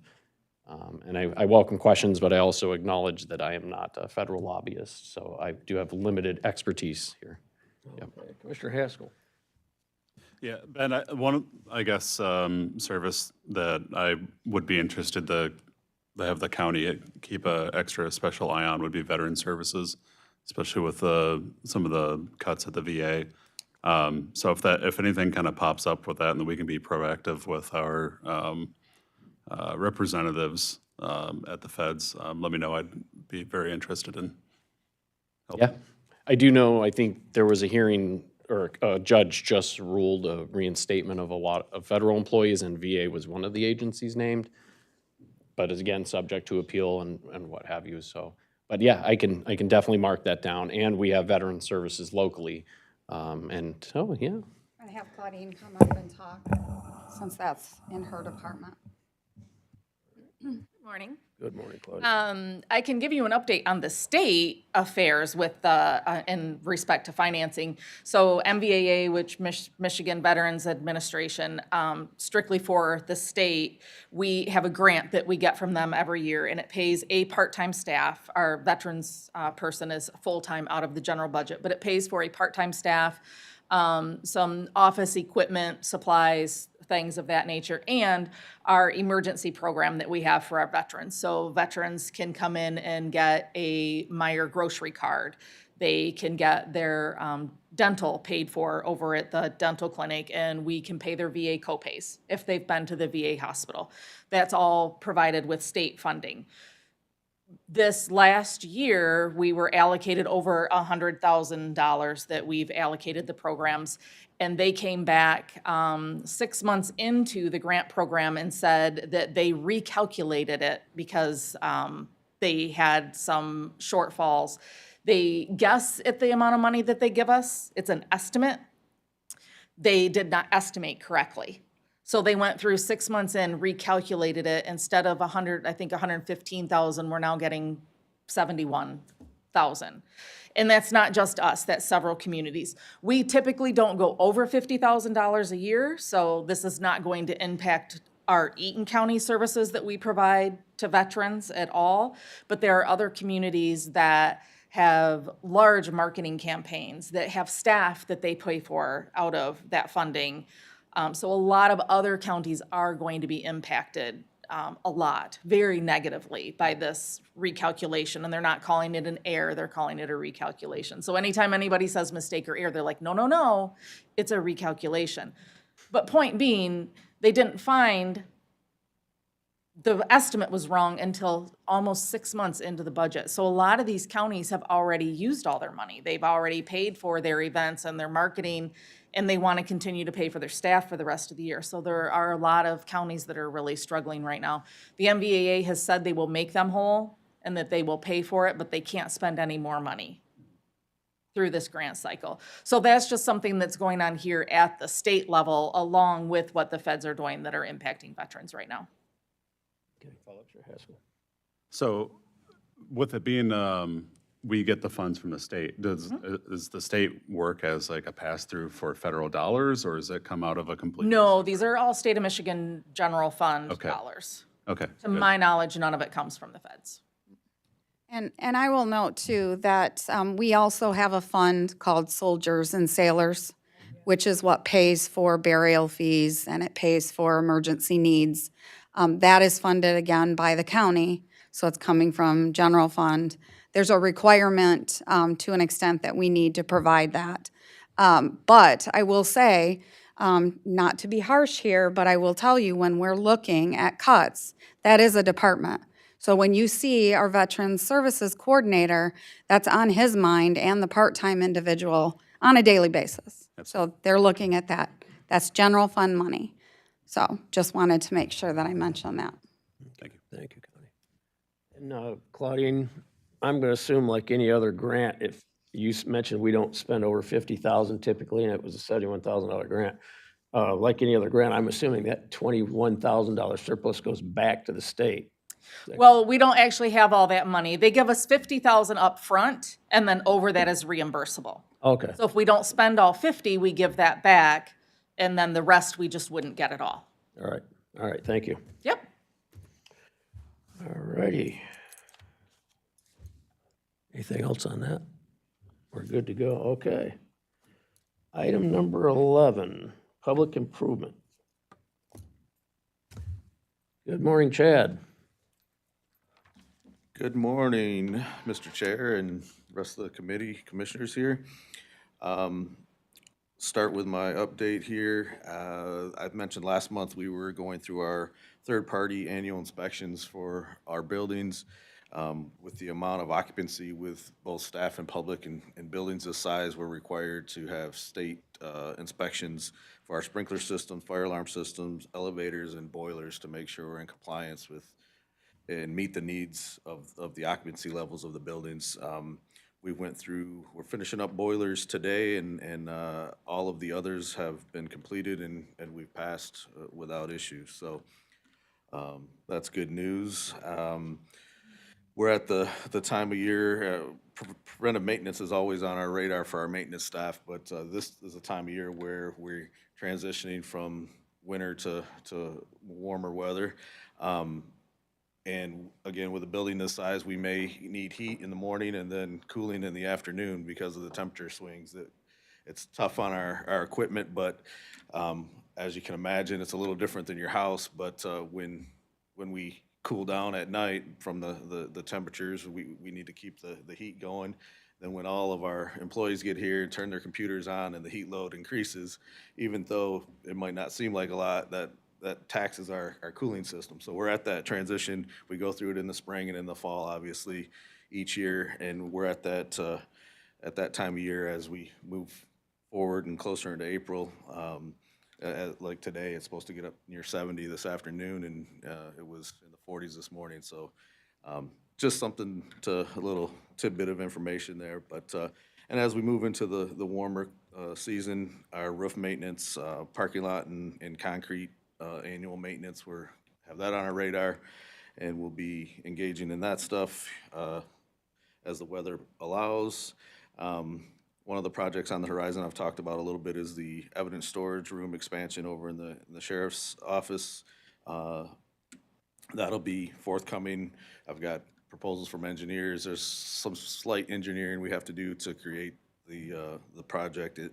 It's not a major project in the scheme of things, but it still requires some structural engineering for because of the nature of some of the openings we have to create. We just completed yesterday the men's locker room flooring in the sheriff's office also.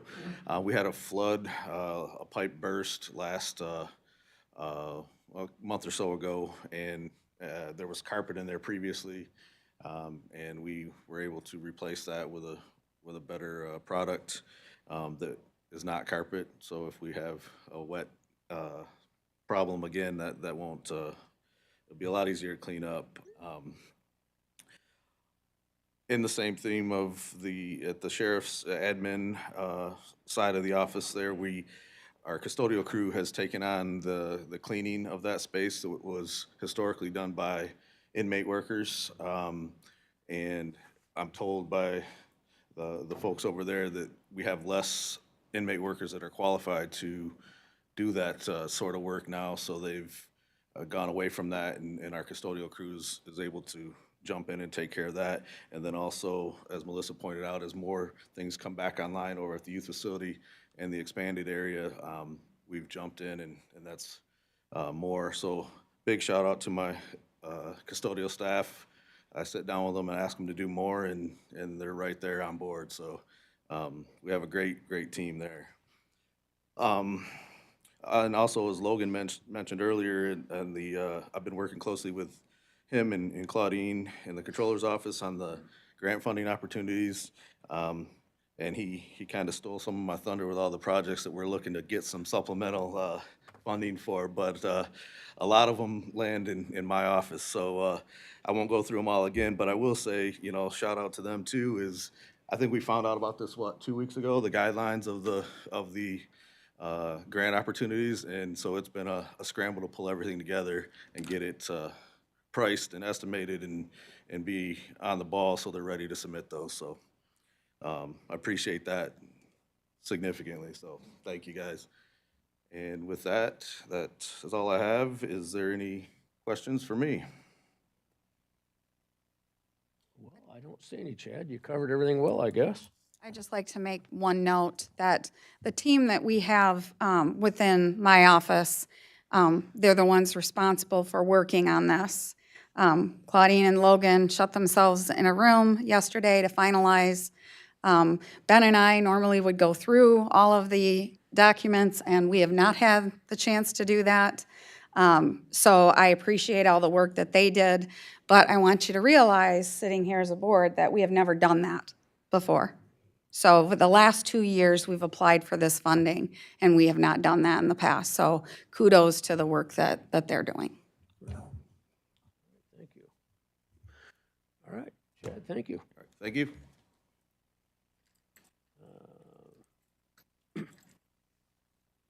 It's 10:30. Does anybody need to take a break? Oh, okay, let's take, it's going to be a long meeting anyway, so let's take a 15-minute break. We'll be back here at 10:45. Read my mind.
Okay. Melissa chooses to remain silent. Okay, yeah, we are back in session. Strike that from the record. We are on item number 12, resolution to approve county clerk election security grant reimbursement. Do you want to come up, Diana? My clerk. Good morning, Diana. Good morning. This resolution is my request for approval to accept reimbursement from the federal election security grant offered through the state for reimbursement on items purchased for security for elections before February 28th. And we had a couple of purchases that we needed to make for ballot security bags and electronic poll books, laptops related to early voting. And this money became available through the HAVA grant, which is the Help America Vote Act of 2002. And there was money left over, so the state made it available to us.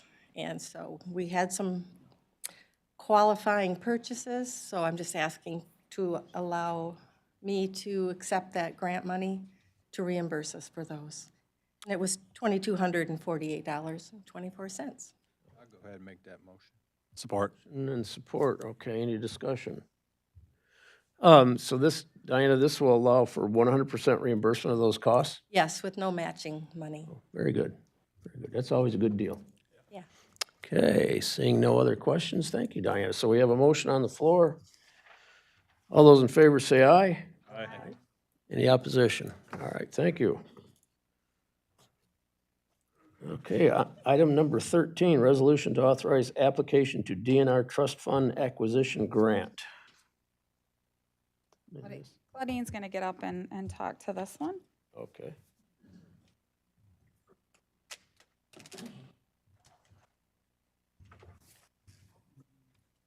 So this is a resolution to apply for a DNR trust fund grant. This is the property that some of you have heard about, that's right next door to Lincoln Brick. So it abuts Lincoln Brick, it connects the property where the old house was that we had demoed. It will connect Lincoln Brick to this. So we're calling it the Lincoln Brick expansion. It's 49.9 acres. The property owner may want to take some property off to go with the house that's still there in the area and to square off their property a little bit. The property owner has already signed a letter of intent with us. They understand the process and that it might take a couple of years. We are additionally meeting with the property owner again this afternoon, and then we're going to meet to talk about the grant application and get started on the grant application. It does require a 25% match that the county will be responsible for. That's in the resolution. The purchase price in the resolution is an estimate. We looked at some other area sales that have happened recently. We spoke with the county assessor and looked at the SEV and some other things and have estimated the cost of the property at the $284, which is in the resolution. That amount could go up, it could go down. We are required to do an appraisal per the DNR. We're going to be sending out an RFP that will all be submitted to the DNR. They will look at everything, and then in late summer, early fall, they will come back with any additional information that they may want, and we'll take the appraisal into account, and then we'll have a final number. And so it may come back for an adjusted number. Right now, with the estimated 284, the property owner would get 213 from the state of Michigan through the grant, and the county would be responsible for 71,000. And that again would be part of the parks millage.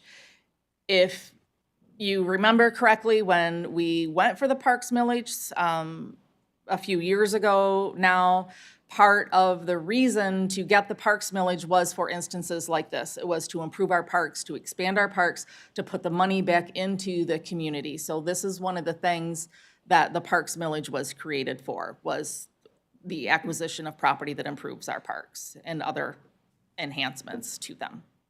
Okay. Any question? Well, we should have a motion. Do we have a motion to approve this resolution?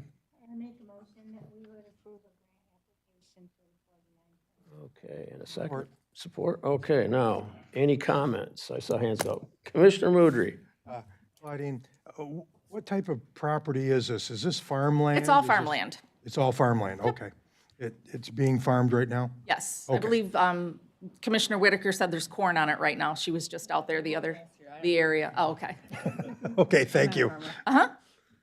Any other questions? I did, so that, one of those ranch houses that are along that Talman Road, so one of them are actually the property owners? Yes. 29? Okay. Somebody asked me a question where the owner was. Yeah, well, the property's owned by a trust currently. We have been talking with the executor of the trust, and that person has talked with all the family members, so everybody knows what's going on. They've already talked to our DNR representative, and then we're meeting with them again this afternoon with Williams and Works to talk to them again and make sure that everybody understands. But the property you're talking about that somebody owns down here, I'm not sure if it's the executor of the trust or the actual father to everybody that used to own that property. And that's the property they want to adjust and square off a little bit with some of the 49.9 acres. So it doesn't involve upsetting the actual resident? I would think the residents would be happy because there's going to be a park in their backyard. It could be anything. Any other questions? So just to confirm, the county does own Lincoln Brick. We bought Lincoln Brick with the same grant several Okay. years ago now. Okay, I wasn't aware of that, so I just wanted to confirm, because I know that there's, Yes, it is county property. okay, perfect, thank you. Any other questions for Claudine? Claudine, this property lies entirely within Oneida Township and not the city of Grand Ledge, correct? Correct. And so there are no city services on that property? Correct. Okay. The city of Grand Ledge, we did meet with them to talk to them. We did not want this to be a surprise on them, so we did talk to them. They did express interest in potentially, possibly, maybe, being allowed to put some type of municipal commercial well on there in the future. We made no commitments to that. I did check with the DNR and asked them if that would be an allowable use, and they have confirmed that it would be. So if we did want to enter into some type of arrangement with them in the future, we could. Okay, very good. Subdivision that's directly to the east of, on the east side of Talman Road, is that part of the city of Grand Ledge? I believe that's city property, yes, because I would think they would all have city services, because they are very small parcels all close together. So I'm not positive, but I would guess yes. Okay. Any other questions? All right, we have a motion on the floor. All those in favor say aye. Aye. Any opposition? Okay. Jeannie, I happen to have a map up because I was just showing Jane, and so I looked at one of those parcels. They are all city for sure. Yeah, you're welcome. All right. Okay, moving on to item number 14. Okay, I'm going to handle this. I was supposed to email Marcus Service from the Drain Commissioner's office, and I failed to do that. Ben is doing that right now. But the Drain Commissioner has 2 vacant positions. We are working with their office to try to get those filled. One is an accountant, one is yet to be determined how they would fill it. But in the meantime, they would like to move money from, which we can do for contractual services, but we wanted to bring it here so that you're aware. We would like to move $17,500 from personnel of the open positions to contractual for those services. That's all we're asking to do. There's currently a budget of $16,000, and this would take it to, I think, $33,500. Yep. Doing my math correctly? He's on his way if you want to wait, but I don't, Well, we'll give him a few it's minutes, totally my fault. and we'll enjoy the sunshine. Money that you want to move would only take care of producing a contract for those 2 positions through September 30th, right? Yes. Okay. Yes, and so Marcus, who's on his way, is now the deputy drain commissioner. So he does soil erosion. And taking over the deputy drain commissioner, all of the work that he's having to do, it makes it very difficult for him to do the soil erosion. So this allows the contractor that they've used in the past to do the soil erosion. It's hard to find somebody that's certified in that. Okay, thank you. Other questions or comments? Okay, well, we got some music to play, or? Yeah, hold on, let me work on that. No, we don't want to crash our system here. He was down, Marcus was down in the drain office?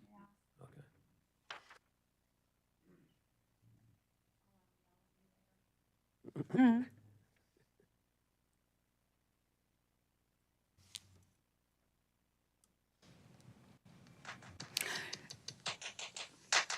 Seriously, I can't. I hired this one, so I just device. am shocked. There we go. Okay, Marcus now is here, so I'm so sorry, Marcus. Yes, and so I'm working here. Anyway, I've already explained how now you're the deputy drain commissioner and that this would assist with the soil erosion work that you do. So if anyone has questions, Marcus is now here to answer those. Good morning, everyone. Morning. Brandon has a question. So this is for 2 separate positions? There are 2 vacant positions right now. Okay. There's an accountant, which was approved, not filled. There is a special assessment administrator that is not filled. So the drain commissioner's office is working on how they want to design the other position and then trying to hire an accountant. So they're in the process of doing that. Obviously, all of that takes Marcus's time to do. So this alleviates that pressure for that soil erosion work. Did I say that right, Marcus? Yeah. Okay. So this would be contract services for the soil erosion work? Correct. Okay, I understand now. Okay. Any other questions? All right. So we just need to move that to the board. So do we have a motion? I'll move it. Okay. Okay, moved and supported. Any other discussion? All right, seeing none. All those in favor? Aye. Any opposition? All right. Thank you, Marcus. Thank you for your journey, Marcus. Thank you, guys. I always come down here, feel like I'm on the hot seat and always get away easy, so I'll regret saying that, I'm sure. There's coffee and water in the back if you'd like to take some with you. Thank Welcome to stay if you'd like. I'll try to be more serious next time, yeah. All right, we're moving on to item number 15, miscellaneous. Do we have any miscellaneous? We do, actually. So it was brought to my attention by the communications director that just recently there was a social media post about a FOIA that happened regarding employee salaries and pay rates. Unfortunately, when we provided the information, it was based on a compiled report that was a little older than it needed to be. And so erroneous information was provided, but we will be updating that information to the recipient of the FOIA and providing that to them as soon as possible. So I will apologize on record for the duplicated pay rates that ended up showing up on people's payrolls, so. All right, thank you. I will apologize on record for that. So we do have a payroll system that is at its last legs. It is, and they're not going to actually support it after a certain date, and Melissa's been working with them to take care of that, but that's a financial concern that we're not going to be able to replace because, Melissa, I don't remember the last quote we got, over $500,000, I think, to replace, so. I would rather not go on record to saying how much it's going to be replacing that. So it means it's more than what I said. Okay. But at this point, it's an estimate, and we don't know, right? Correct. All right, we'll leave it at that then. Anything else miscellaneous then? All right, thank you, Melissa, I appreciate that, and Connie. Okay, item number 16, the bills. Okay. Moved and supported. Any discussion on the bills? Commissioner Christensen. So we have been pushing about being transparent through this whole millage coming up. And my question is, when you look at the different lines, it doesn't give anybody looking at these what department it's coming from. It doesn't tell us what their budget was. It doesn't tell us what's left of the budget.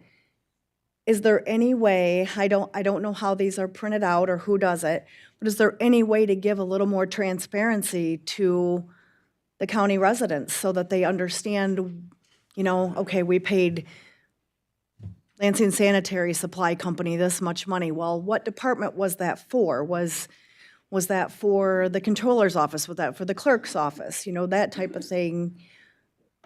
And are they within the budget? Are they over? Is there a shortfall?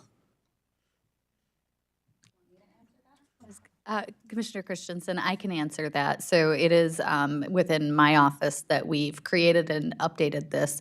I will happily provide additional information, and I'm also happy to sit down and go through any of the bills that we've got on here. They are broken down already by department, so you'll see the page that's pulled up on the screen right now. There is Keller Toma paid $1,995.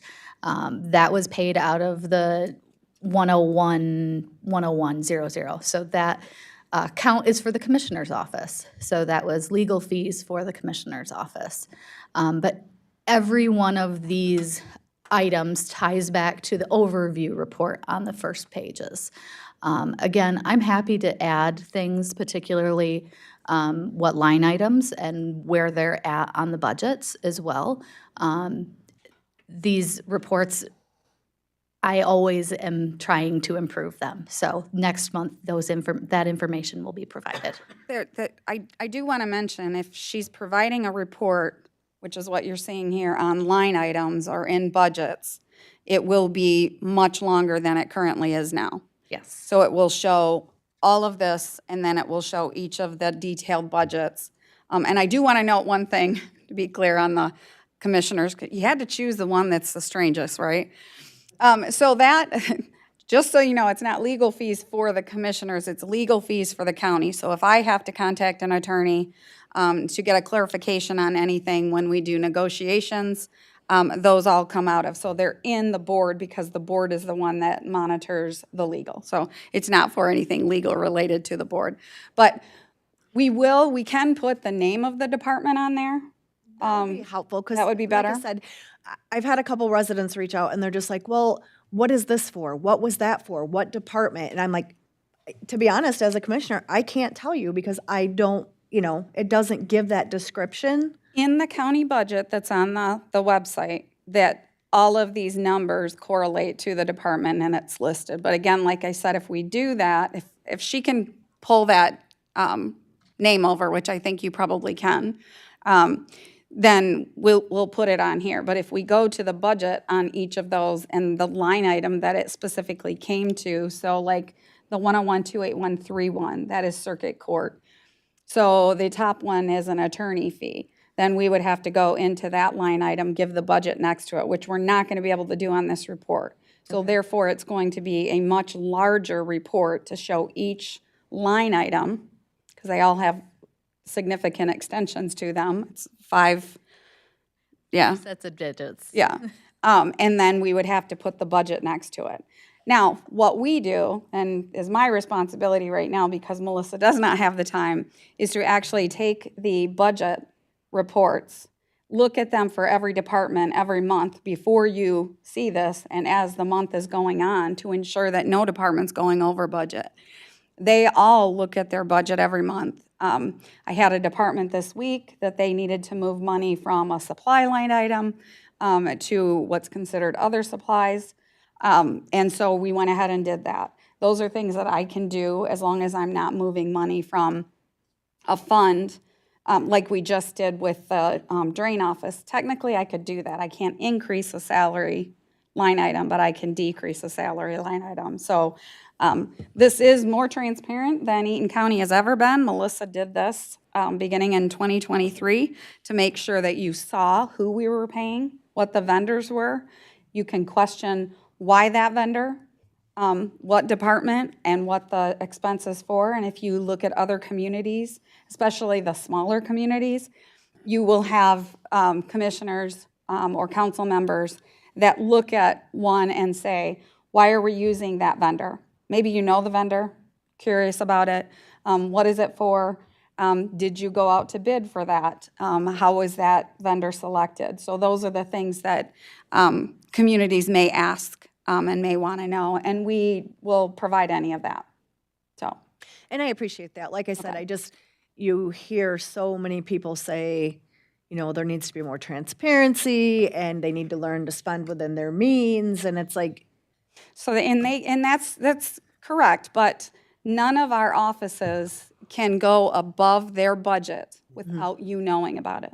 So if I get into a situation in which, I'll pick on the county clerk's office, something that happens within her office, she will not have vacant positions, and she'll have somebody go from being on a waiver where they get $100 a month for health insurance for waiving it, to full family coverage because they luckily had a family.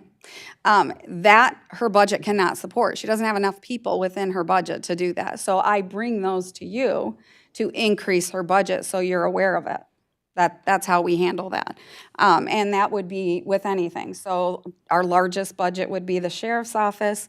The sheriff cannot go over budget within his specific function, which is considered 101, 301. And then he has 01, which is county patrol. He has 51, which is the jail. He has 03, which is Delta, 05, which is Windsor. I hate that I know this stuff.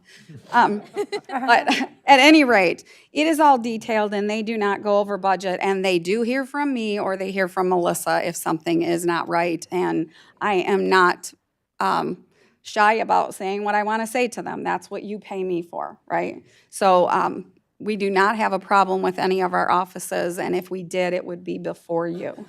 So, just to be clear. Thank you, Connie. Can I add? Oh, he's going to add.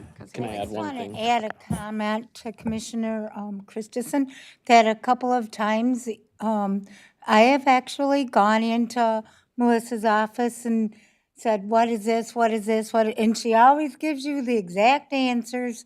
And so when I walk out of there, I go, okay, thank you. But I want to know sometimes when stuff pops up too on those sheets. So, thank you. Thank you. Were you going to say something, Ben? No. I told him he didn't need to say it.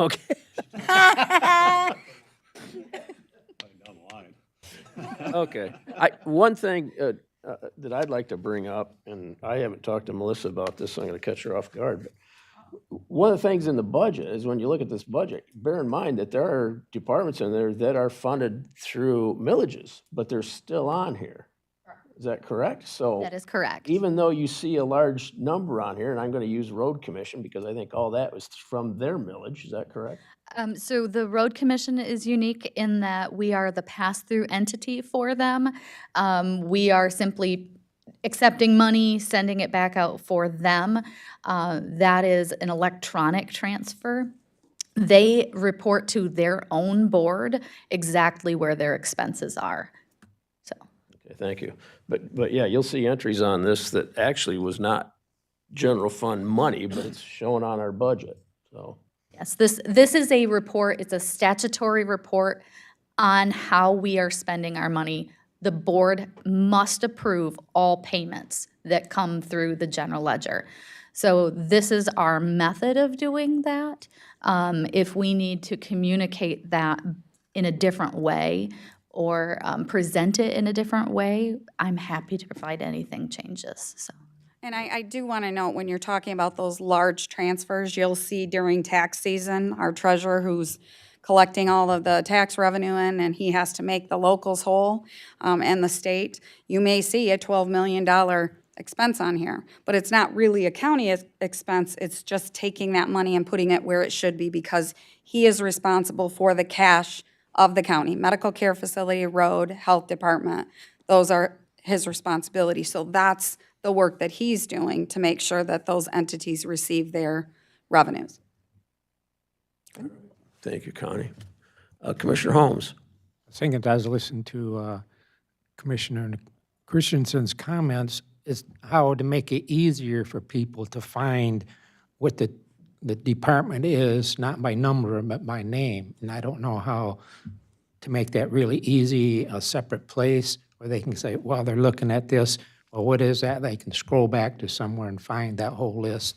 And I'm not sure if there's an easy way to do that more than, but I see that as a remedy for what she's come across. So all of these reports, there's two sets really of reports. The first is the cover sheets, which totals all of the departments, and that shows the overall expenses for each of those departments, and that does include their departmental names, so that you can see that if it's for a specific fund, it includes that specific fund name. But it sounds like under this secondary report, if I can include, rather than just the account number or fund number, if I can include the description on that, I think that would clarify a lot of points. Is that? Yeah, I think so, yeah. Okay. Any other questions? Okay, I heard Melissa say must pay the bills, so that's what's on the floor before us. So do we have a vote of affirmation to pay our bills? All those in favor? Aye. Any opposition? All right, we followed your orders, Melissa. Thank you for being forceful enough. Okay, item number 17, 25-26 budget. Okay, so at this meeting, which I need you to know, this is early in the budget process, right? We have just sent out the information to departments the end of February. They have not given us their departmental requests and looked at their budget. They have met with Eric Daly from Technology, and they've met with Chad Powers from Facilities to get requests and needs that they have. You're not seeing anything on that here. All you're seeing are the personnel costs that I have gone through and updated for every department. Departments aren't in control of that because any increase to personnel is either standard in relationship to costs that we know that will go up.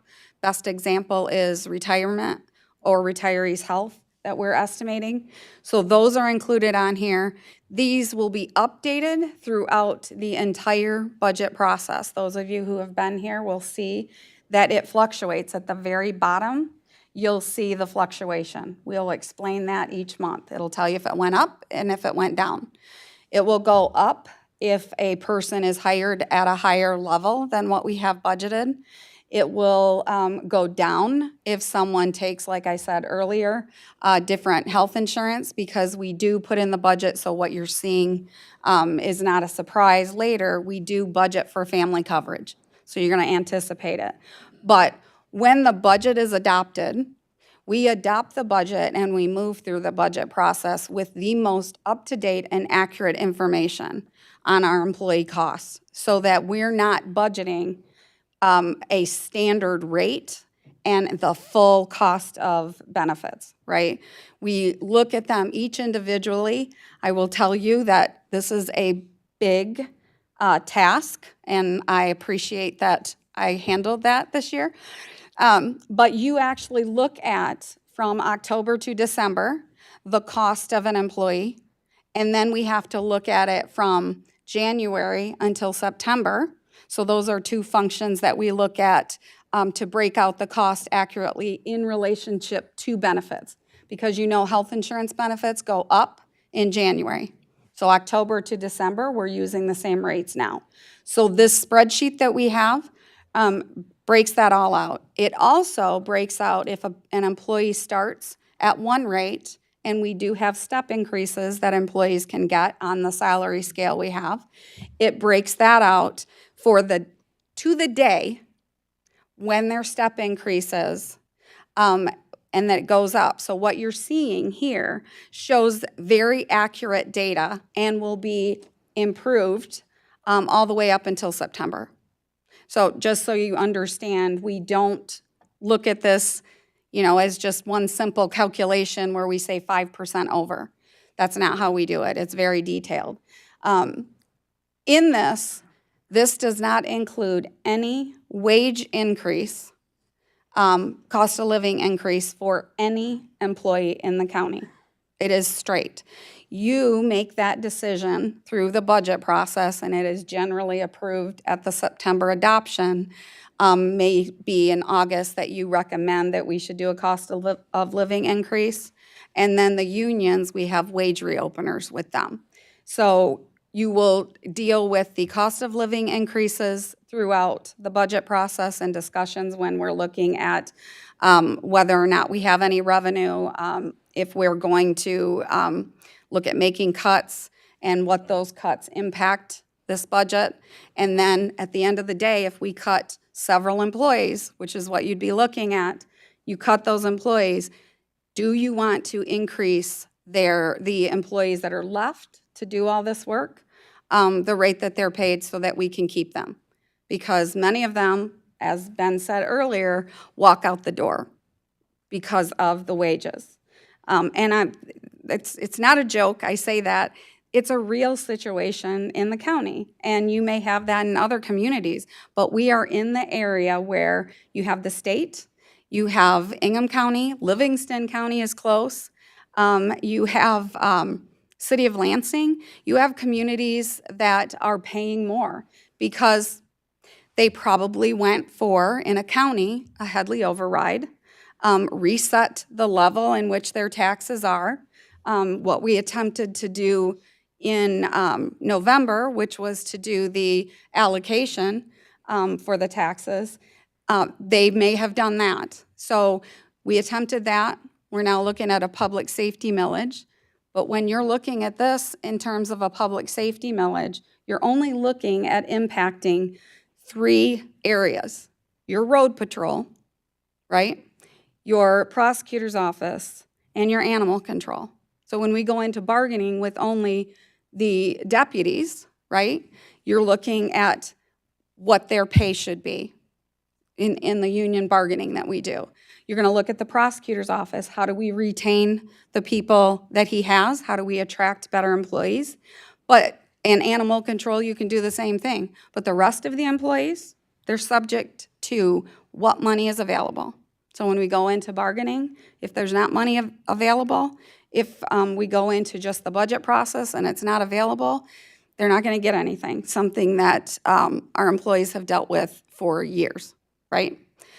We did, for this current fiscal year that we're in, we did approve a 5% pay increase, and I know that people say, wow, that's crazy.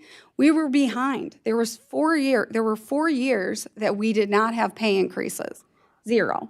I can show you the detail on it. 0 pay increases. Like it or not, you have to keep the employees that work here. So all you're seeing again today is the wages, the fringe benefits. If you want me to explain the wages and fringe benefits, I will go through here. I have to put my glasses on. Salaries are going to be, if you can look at the general fund, if you look at the very first 3 columns of your report, you will see GF and SRF, general fund, special revenue funds. You'll see that the total is the combination of both. That shows how much we have to fund in total for every millage fund that we currently have.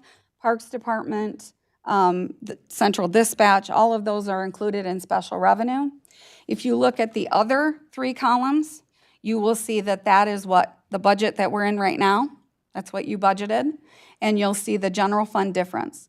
So the total increase to the next year's budget projection is $1.1 million, 1.089. Primarily, that is not wages. You have an increase of $33,995. That is due to people who've moved or hired at a different rate. And then the second one is health insurance. That is the projection that we used, which when I'm looking at it and the way that we've seen health insurance increase and continue to go up and not knowing, we budgeted that at a 7.5% increase. That may change, it may go down, it may go up. We may not know that until after the budget is adopted, but you'll go based on what you adopt and then what we can afford for health insurance and if we have to make health insurance reductions to benefits. The next one is retirement. This is only an increase of 132,000. That's the best we've probably seen it. That is due to the actuarial valuation that went down. Now, I'll tell you, it went from, in one group, from 150% down to 140%. So a big chunk of that, the fact that it didn't go up, is related to that. Here's my problem with that, and I say it all the time, I'll repeat it. The actuarial valuation that we get is based on the data that was drawn from the 2023 budget year, calendar year. So that is subject to, again, change.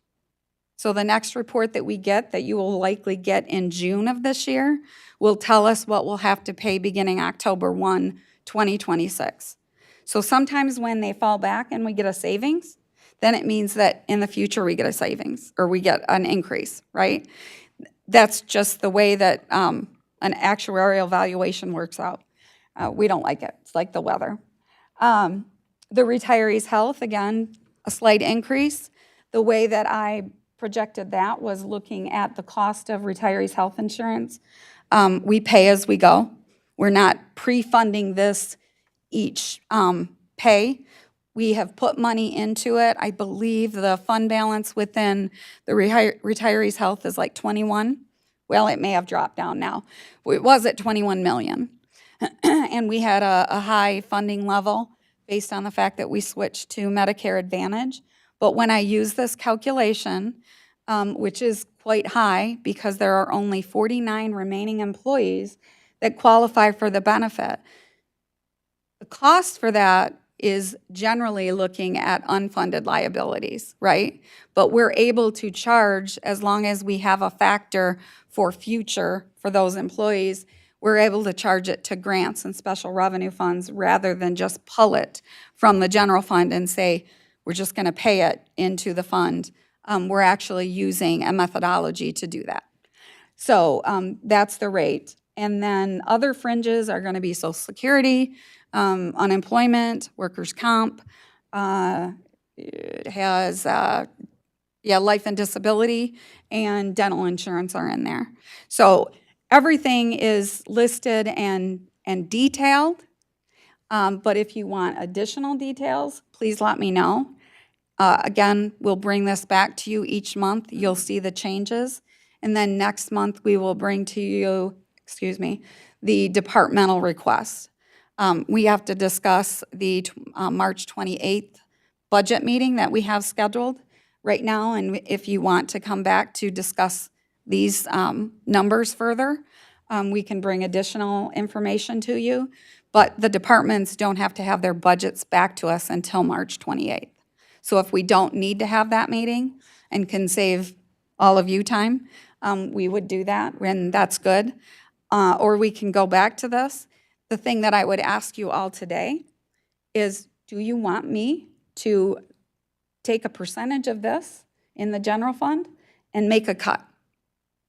Because that would be the question that will come up after May, when we know the outcome of the public safety millage, when we know how much money we will have in the general fund by eliminating the prosecuting attorney's office and eliminating road patrol and animal control out of the general fund. Do you want me to start looking at that and making cuts? Because we can take a percent of this and just make those cuts. We could do that on March 28th. I could quantify what road patrol elimination is. But I have to work with the sheriff on that to determine what he has to have remaining.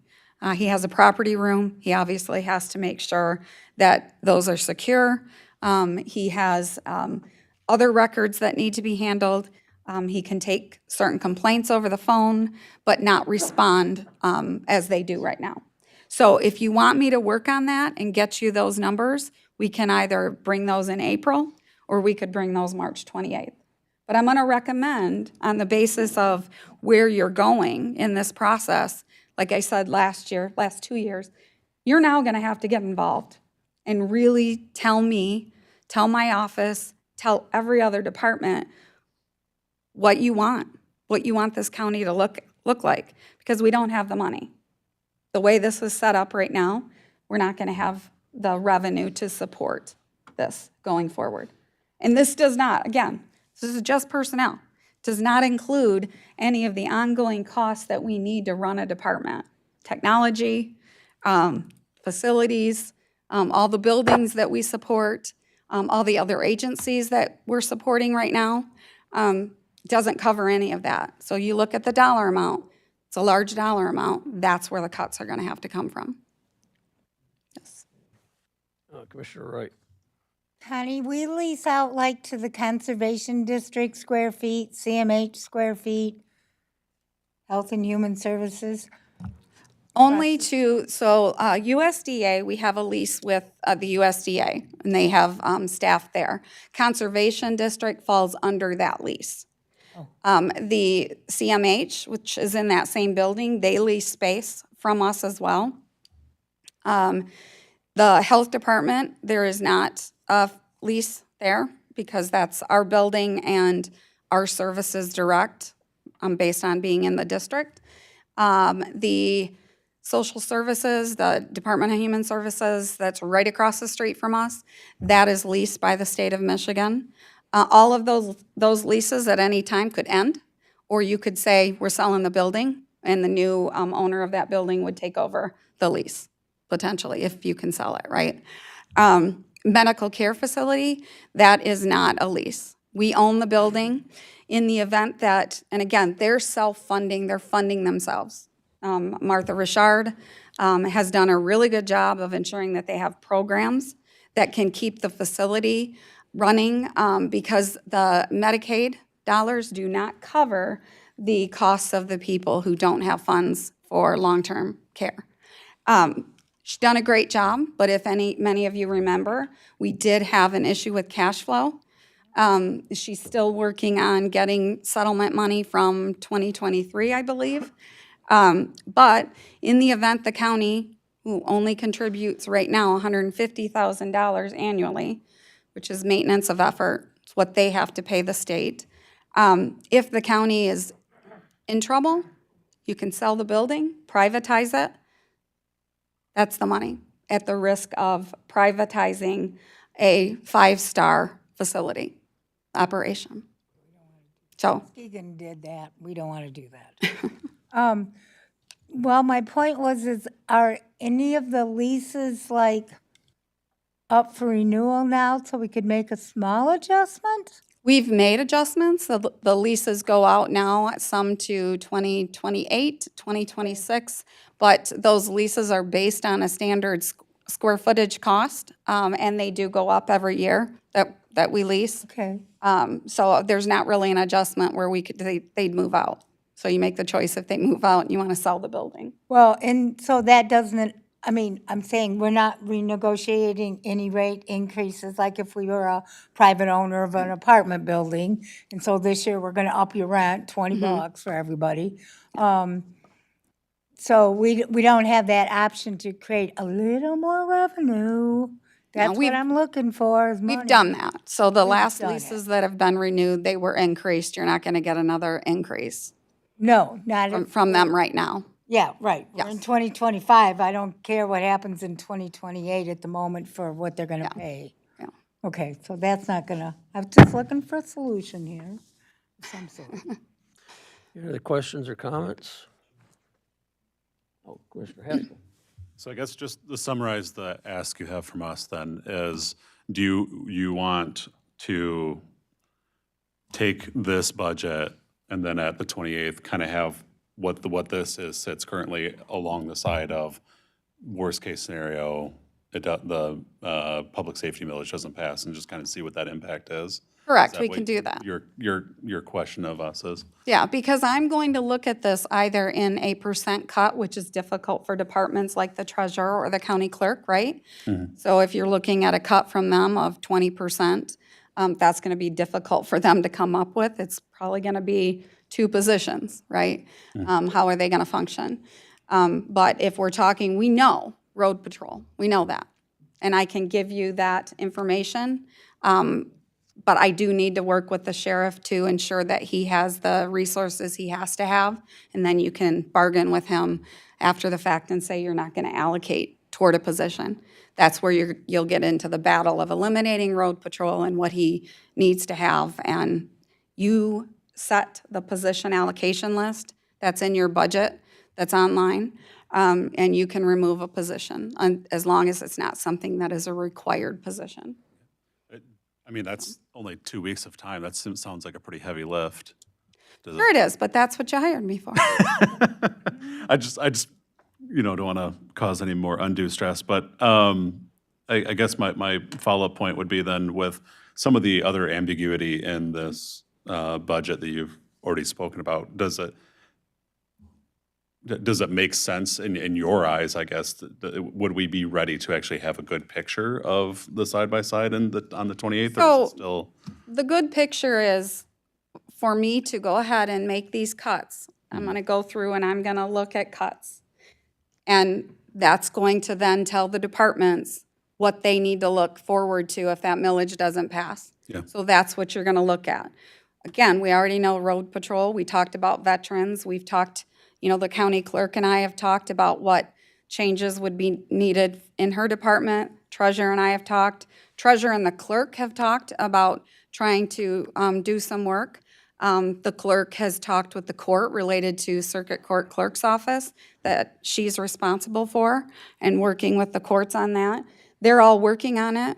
I can ask them to give me any of the cuts that they would be willing to give up, not willingly, that if I said to them, I want to cut, I can ask them for that, and we put it out there. The bottom line is, the only thing we can do, and this is what you keep hearing, is cut. So what does the public want, and what do you want to see in the budget? So if you want me to cut, I am more than happy to go through and cut and tell you if you can pass a budget without having that millage pass in the event it doesn't pass. It's, in my opinion, I think that's a discussion we have to have. Okay. But I'm one person on the board, so please, other people jump in here. But this is something that I think we've always kind of like walked a tightrope on before. Is like, we need to know like what we're going to sacrifice, but we also don't want to cause any additional stress on staff and everything else. But it certainly would be, I think, more helpful for me when I am communicating what's at stake here. I mean, Jim and I, we were both at the pancake breakfast in Eaton County Farm Bureau this last weekend, and there was a lot of engaging conversations around that. And, someone unfurls a, summary of the budgets in the past and, starts slamming their finger on a piece of paper. But at the end of the day, I need to know, okay, like, yes, that's the history, but what's the future? Okay. And how bad does it look? 100%. I can have that by the 28th. For this meeting. I'd like a consensus Yeah. from the group too, but ideally, I think. Anyone want to comment to that? Commissioner Barber? Yes, I'd like to speak. What's the number? What's the number? 5%, 20%? What's the number to get us to zero? I didn't bring that sheet in. Well, I'm saying is We would like, need to cut. so do we talk on the 28th and you tell me what the number is? Or do we talk on the 28th and not get to the number? No, I will get to the number, but it will probably be a cut, so we maintain a fund balance from what Melissa and I looked at last night of about 8 million, because we have to, in this, I'm going to tell you, the cuts that we're gonna make will mean that we're not doing anything with capital improvement. So you are going to pass a capital improvement plan, because I'm going to bring that before you, and you're going to say, for the next whatever years, you're spending zero money. And if something fails here, you're either going to try to finance it, which is not as easy as you think, or you're going to say we close that part of a building down, right? So I'm going to say we're looking at about 7 million. After the, and I'll take the capital improvement out, so not necessarily in personnel in total, but the Sheriff's Department, what I called the Road Patrol 01, which has positions in there, I believe that totaled to 6.5 million when I ran the budget numbers. So there's 6.5 million less the positions that the sheriff has to maintain. So. Okay. Do the math, Ben. What was the question? Percentage of 7, well, in the total budget, if you're looking at a 7% cut, the total budget was 50 million, don't look at this right here, but it was going to be about 50 million. But I have to say that is going to be, if you do the 50% or the 7 million on the 35 million. Thank you. 7 million on the 35. Million. About 13, 14%. 20? My recommendations, and I'm going to tell you, are not going to be 20% in each department. It's not. I'm just going to tell you that up front right now. But there will be, we will eliminate non-mandated services, which will also result in the elimination of a lot of grant money that comes in from both federal and state. So just be aware as we move through this, we're also giving up federal grant programs that we operate too. Commissioner Wright. 2009, we had an actual list of what we didn't. So that's something I asked for before, because I can't remember what's mandated and not mandated. And like animal control, don't we only have like 2 people who work there now? There are 3 officers. One is unfilled, given the uncertainty. The sheriff's office has not filled that. We have the operations. Obviously, anything related to the dogs that or cats that we're dealing with. We have a part-time kennel worker that comes in. It's not a really large operation What I was thinking. right, but that's gone. That's what I'm going to say. But we You have to, repeal the that's one ordinance, of our it's gone. mandated services, I think. It's non-mandated. We don't have to have a place to drop off a dog that just bit somebody? You don't have to have an animal control ordinance. The reason we have animal control is because this board adopted an ordinance on how to manage animals. What we do have to do is do licenses for dogs, dog licenses, and the treasurer collects those. Okay. Any other comments? Questions? Well, so we'll be meeting on March the 28th at 9 a.m. right here.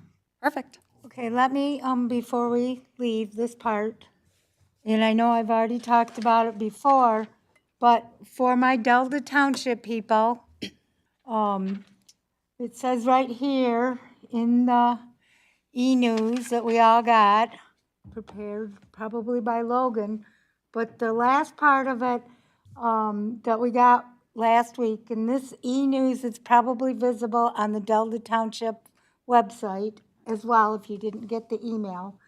But it says, how would this millage affect the Delta Patrol? One sentence here, it says, the current contract provides 35 paid positions, which includes deputies, command staff, support. In September 2025, the current contracted Delta Town level of services expires. If the millage fails, there would likely be changes to the Eaton County Delta contract, so that would affect police services in Delta. Okay, so that's this, that everybody can read that's in the public. The next one is we got talking points last month that say right on the top, County Commissioner, talking points. And one of the last bullet point areas says, if the millage does not pass in May, what will happen? Failure to approve the public safety millage would require Eaton County to cut sheriff deputy staffing, eliminate road patrol, including in contracted areas, which would be Delta, where we have the 35 positions, and freeze hiring and eliminate positions in the prosecutor and sheriff's office. Okay, let me ask you. My absentee ballots, according to this e-news, which I haven't done a lot of correspondence with Delta Township, says that I'm going to get my absentee ballot dropped into the mailbox on March 27th. Thus, my point is, has anybody come up with a number, a cost, if you take 35 away? And how is Delta aware of, do we need another millage in Delta? Because we already have a 1 mil public safety that we're paying since November of 2022 in Delta Township. So, do we need, I have heard from my township manager, as well as some of the board members, that we would like to continue contracting with the sheriffs.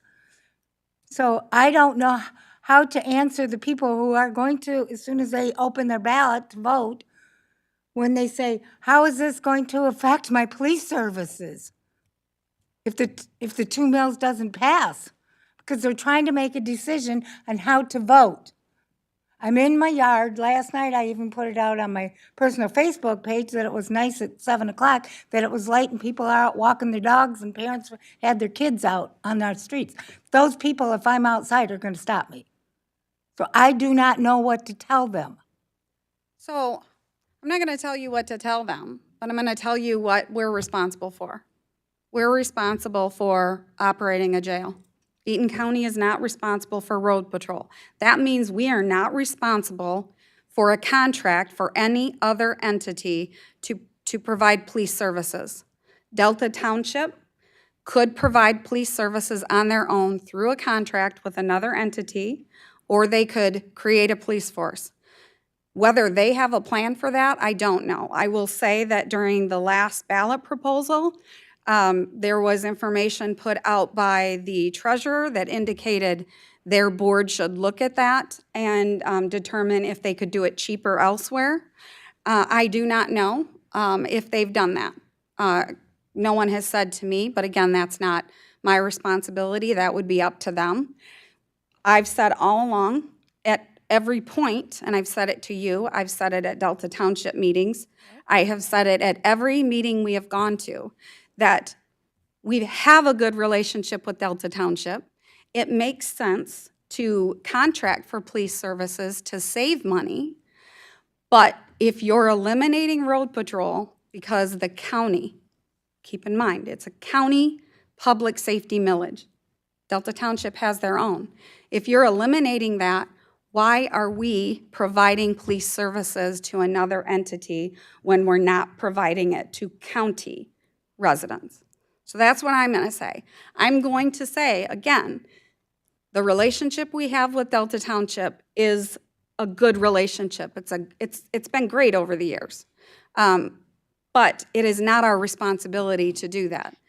The board approved an extension to their contract that we've had since 1983 that took us through 9/30/25 while we waited to see what happened with the November ballot proposal.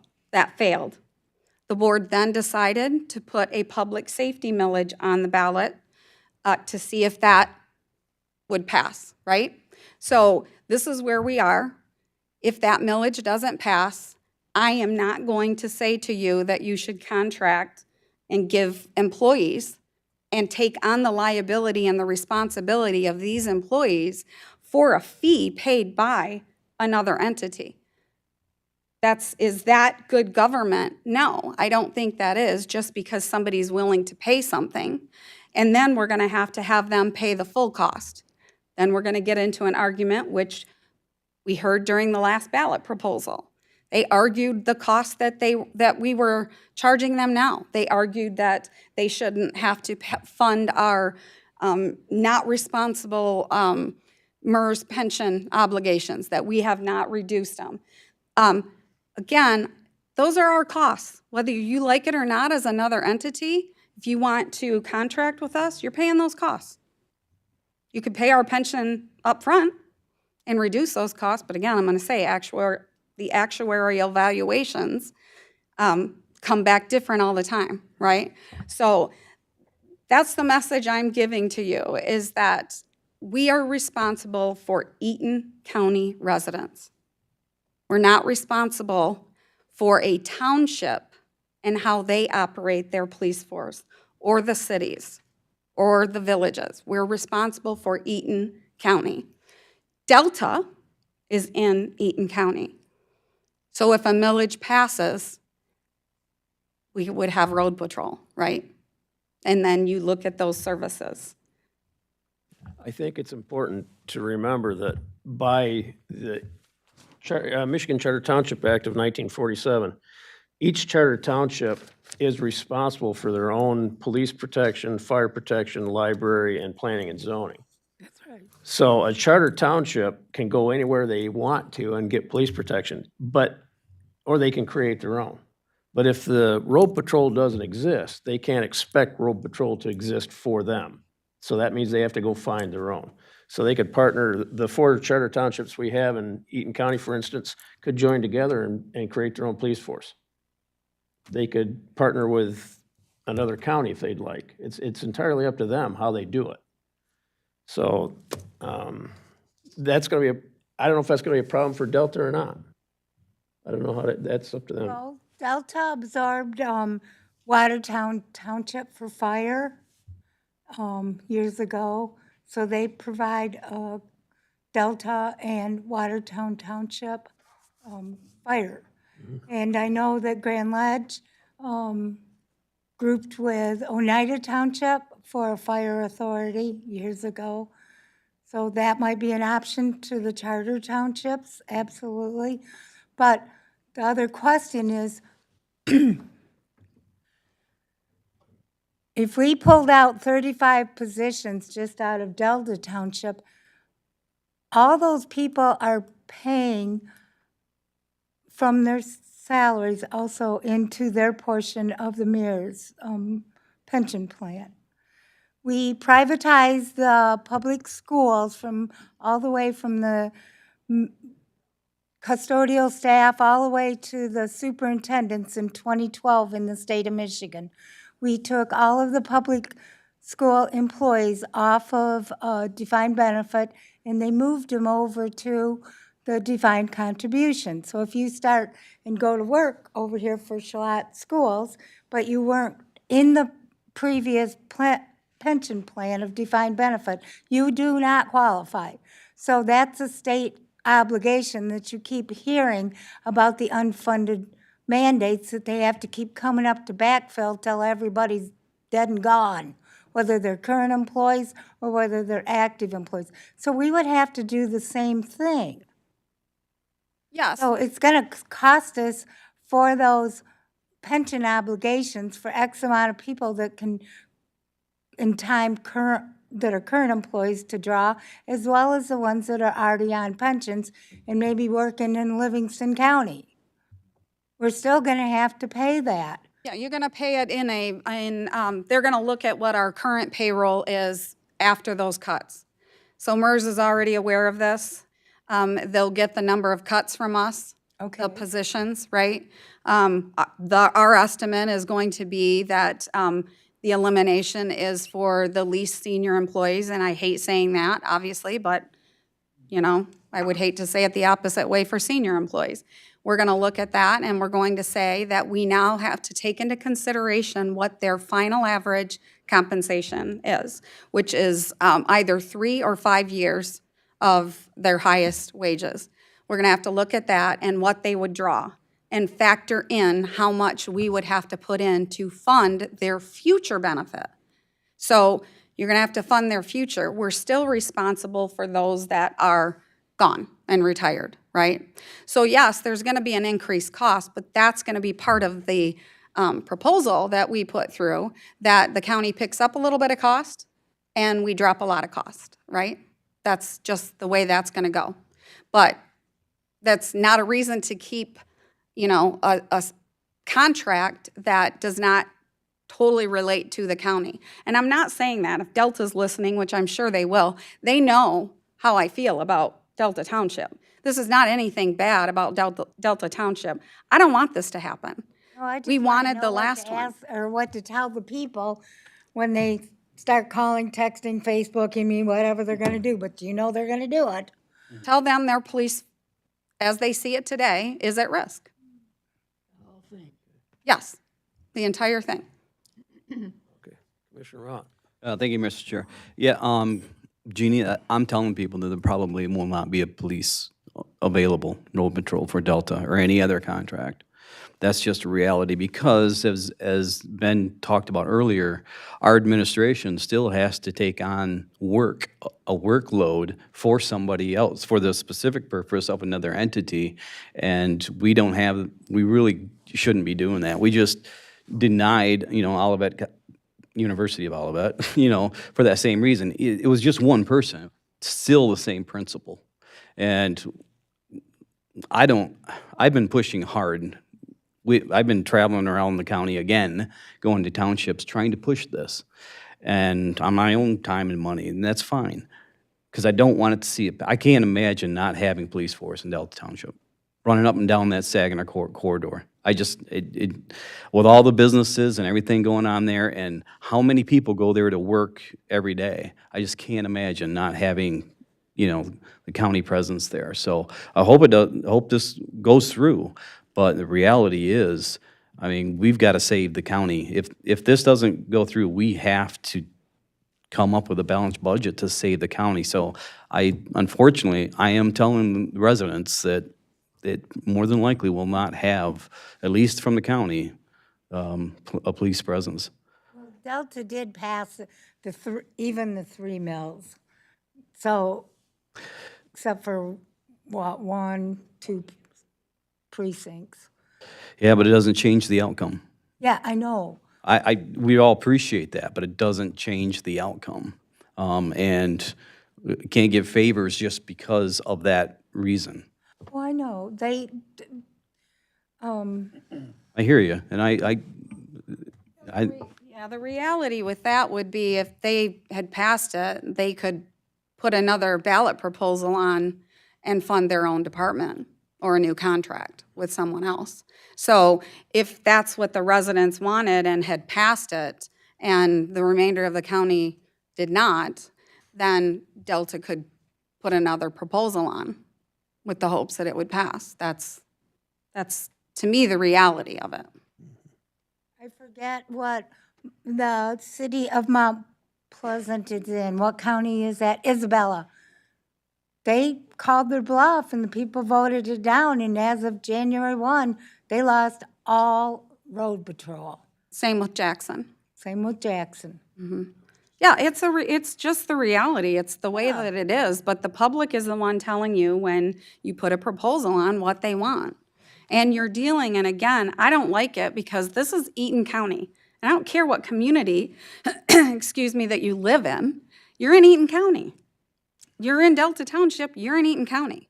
That's a populated area of Eaton County. So, altogether, we are Eaton County. I'll use deltas. We are. So it's a county proposal. This Board of Commissioners, the one in December, put it on the ballot saying that you thought the entire county needed to have road patrol, prosecuting attorney's office, and animal control. So. Commissioner Whitaker, did you have your hand raised? Okay, all right. Commissioner Haskell. Aside from Delta, with the other various contracts we have out there, do those all expire in September as well? One of them expires in December. Okay, so essentially this year, right? Any other comments, questions? All right.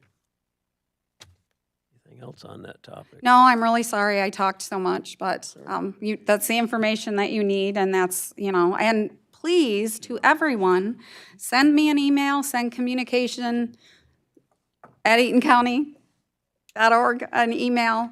We are responding to residents all the time.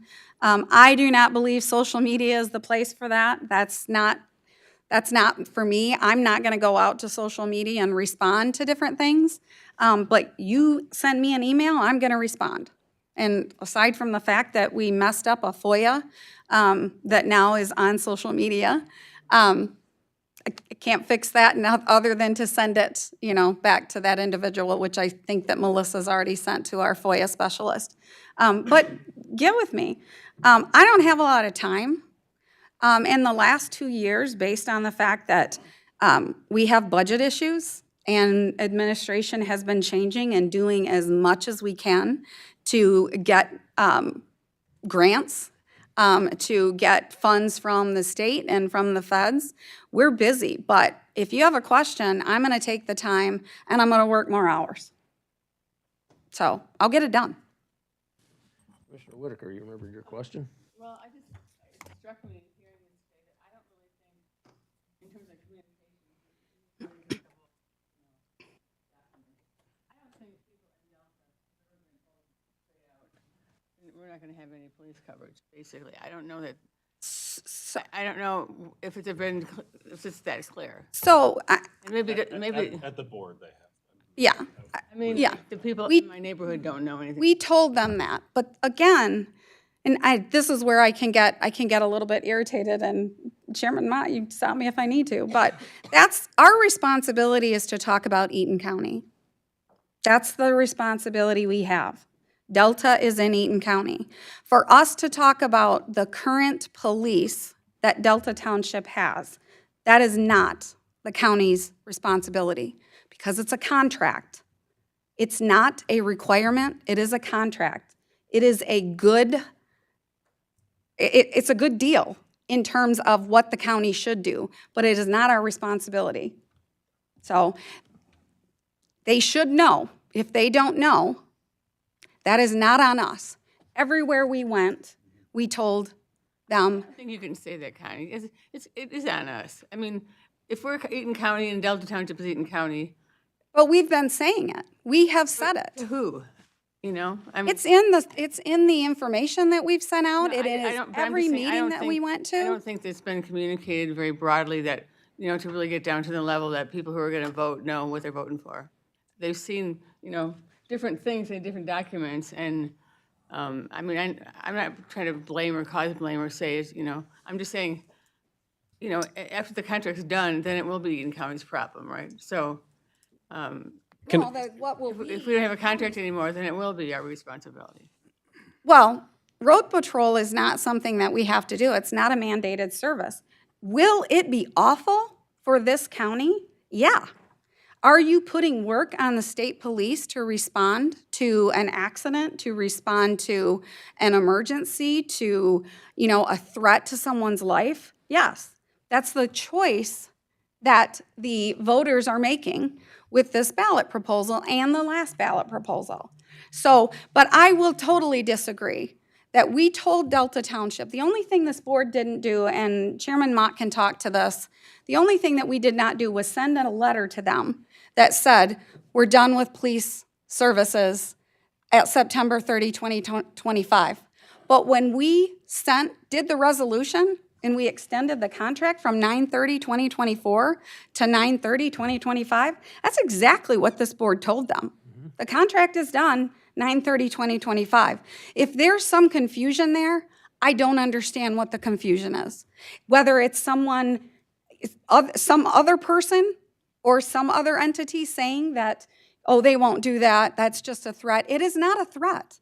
That is what you told them. So I do get a little bit sensitive to the fact that I have said it at this meeting multiple times. I've said it at Ways and Means. I've said it at Public Safety. I've said it over and over again because I'm talking to you and I'm talking to the public.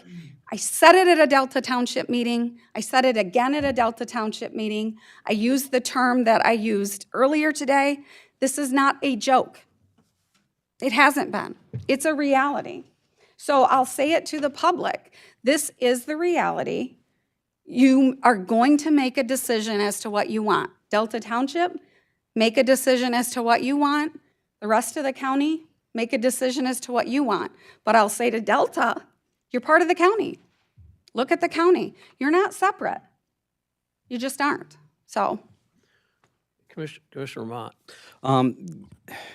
Yeah, this goes back, Commissioner Whitaker, when the first ballot proposal in November, we burned the candle at both ends. Those two in the back, these two up here, Doug, myself, the sheriff, and we said it wherever we went.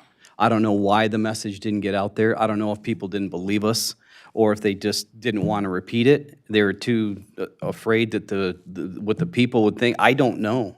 But if we did not go for this public safety millage right now, there would be no road patrol. And we said it over and over again. And it's probably a testament that you're saying people didn't hear it. It's because maybe people didn't spread it. I don't know. But we said it constantly. And when this millage failed and it was done, we were spent. I mean, we were exhausted. And I don't know why it didn't get spread out there, because it was a reality then, it's a reality now. It's the same way with the bank strain, right? Everybody did what they're supposed to do in terms of communicating, putting it in the newspaper, all that stuff, but people in the neighborhood they don't know they're getting that letter next week that's gonna say you owe us $10,000 and you got 30 years to pay it. They're not gonna do anything until they lose something, which is, you know. Well, yeah, I don't know. I honestly don't know why it didn't get out there as much as it did.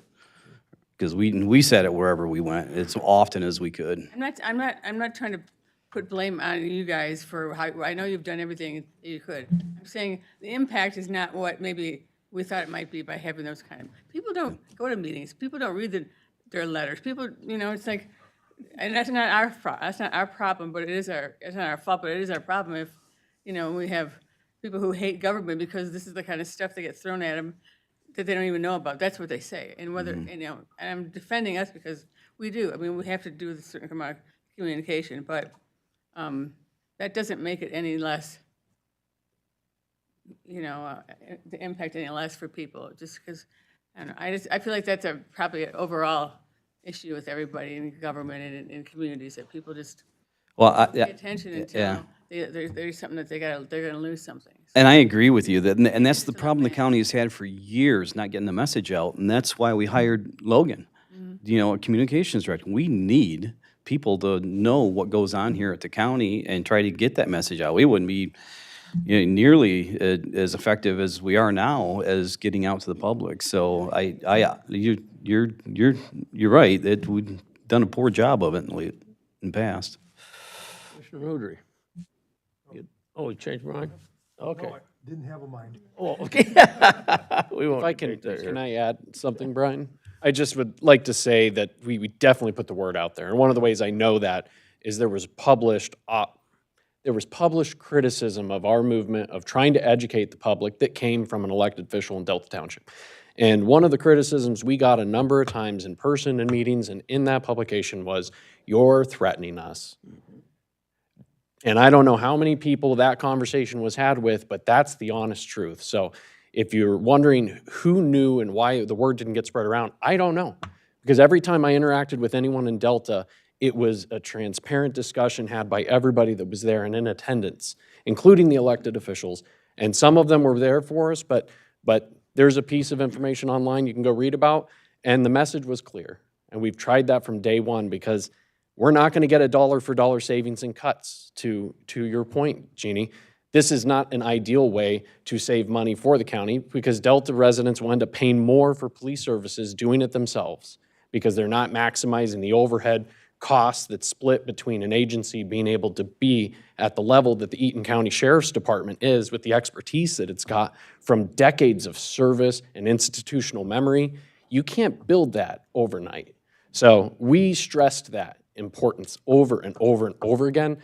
And I wish, but at the end of the day, that's why we're here. And we do our best to educate people, but we don't have the capacity to door knock every residence. We can't pay an $80,000 education campaign. Like, we just don't have the resources. I wish we did, because I think people do appreciate the county sheriff. I think they appreciate the services they have here, even if they get ticked off at them sometimes, but we tried.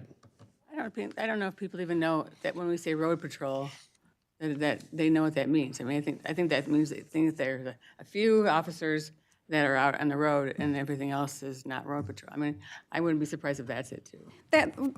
That is, I mean, it's anything related to the police, but you have to call it something. But the bottom line is, it's the sheriff and his operation. And again, he only has to have a jail. But if you can't look up the constitutional responsibilities of the sheriff. It's going to tell you that there's no road patrol. The sheriff's going to argue with you that he's going to sit over in that jail and he's going to every day watch the news and see the stuff going on that he can't do. But you also haven't given him the resources, because you haven't had them, for him to staff road. Delta's had the resources to expand the contract. They've had to, cut back in the past. Number one, because it's formula-based, we've cut. They can't, pay the 100% of it. But you've cut back. So I've said it, again, I'll say what I did before. I've been here for a lot of years. And when I first started here, I had to worry that I'd get a ticket by a sheriff's deputy. That was something I had to worry about, not just a state trooper. I had to worry about it.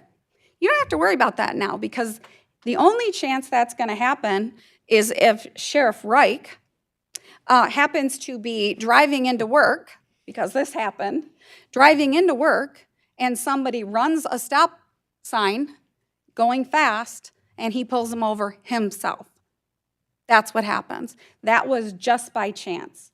So that's all you're going to get. We just have not done a good job here of maintaining a budget that allows our offices, our constitutional offices, you're looking at two of them in the audience, the county clerk and the treasurer. You have not given them, and I'm saying it to all board members, even though some of you are new, you've not given them the money to do the jobs that they were elected to do. The sheriff could, if he was here right now, he was here earlier, the sheriff would stand up and say exactly what I'm saying. This is a shame. This is not right. But it is the reality, bottom line. So we have not done a good job, and road patrol is what you have paid for right now. It does not mean that our officers are not top-notch, because they are. It does not mean that they don't want to be at every area of this county. It means they don't have the ability to do it.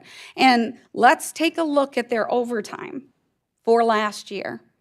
Delta's overtime, the overtime that was in Out County, let's take a look at that, and you will see that that's the only way they functioned, period. Now the sheriff has cut, first he cut a shift, that was criticized. Then he cut another shift, that was criticized again.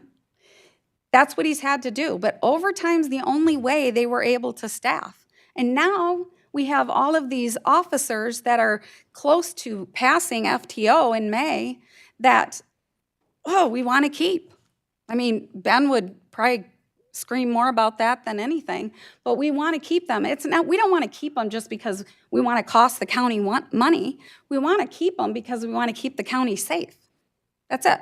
This isn't about spending taxpayer money. It's about doing what you were charged to do. I'm lecturing my board. I'm losing my job this afternoon. I was just gonna say, I don't know what part of the agenda we're on, but. Budget. We're on budget. Limited public comment. Not yet, not yet. I think your 3 minutes are up. Yeah. All right. Any other comments on this topic? But thank you for the conversation. Well, yeah, it's Conversation. all Right. information we needed.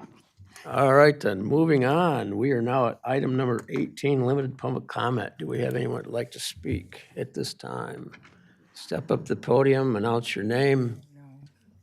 Speak clearly and deliberately into the microphone, please. You got it.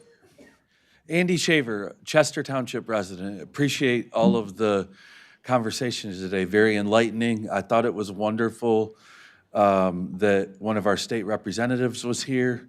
I think we should engage the other two as well as a county.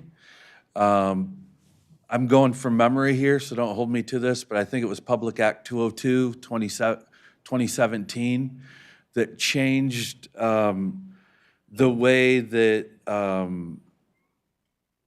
retirement was calculated within the MERS retirement. And I think a lot of that was very well intentioned. I think the legislature did the best that they could to put things into play the way that the citizens asked for. However, I think there was a lot of unintended consequences. I'm not certain that our 3 representatives that we have in Eaton County are fully aware of the issues that that's caused for local municipalities like Eaton County.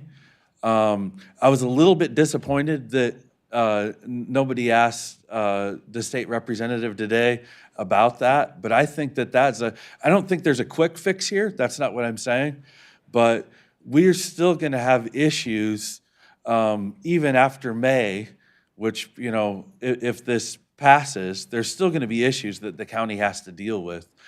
I think that that is an unfair mandate that the state has on the county for the rates that we have to pay into MERS, which my opinion, I'm studying the budget. I think that is playing into a lot of the underlying issues that we're dealing with. So I would challenge this committee to reach out not just to one, but to all 3. I think they care about what's happening here in Eaton County.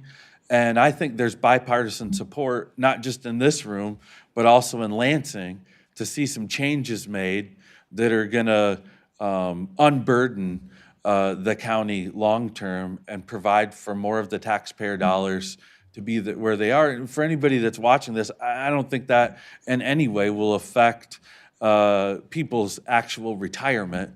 I just think that within the actuarial science of what's happening, there's some unfair calculations that are putting Eaton County residents and the county government in an unfair situation. That's all. Thank you. All right, thank you.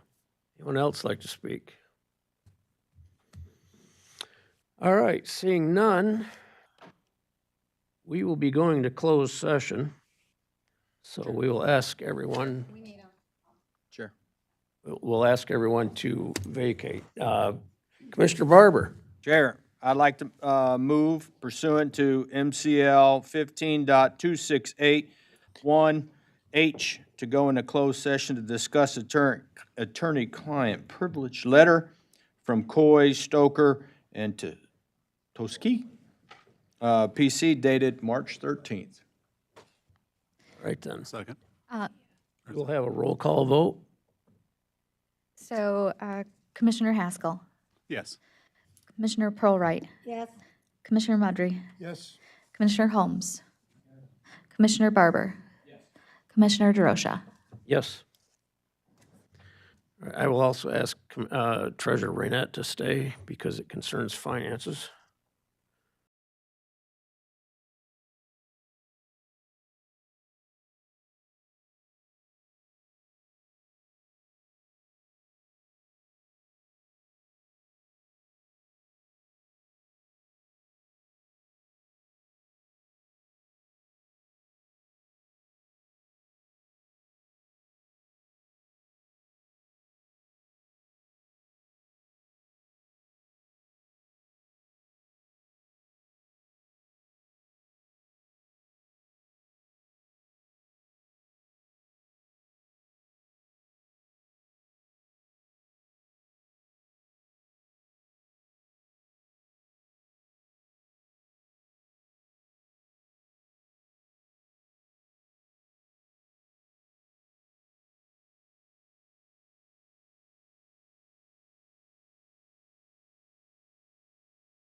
Yeah, summarize. So the motion we would ask this body to entertain would be move this legal opinion for discussion in closed session at the full board meeting next Wednesday. Second. We have actually, we need, because he can't make a Okay, motion. I move it, All right, as stated. moved and supported. Any further discussion? All those do we need roll call? All those in favor say aye. Aye. Any opposition? All right. Anything else for today's meeting? No. All right. Do I have a motion to adjourn? So moved. Any opposition? We're out of here. Thank you very much, everyone.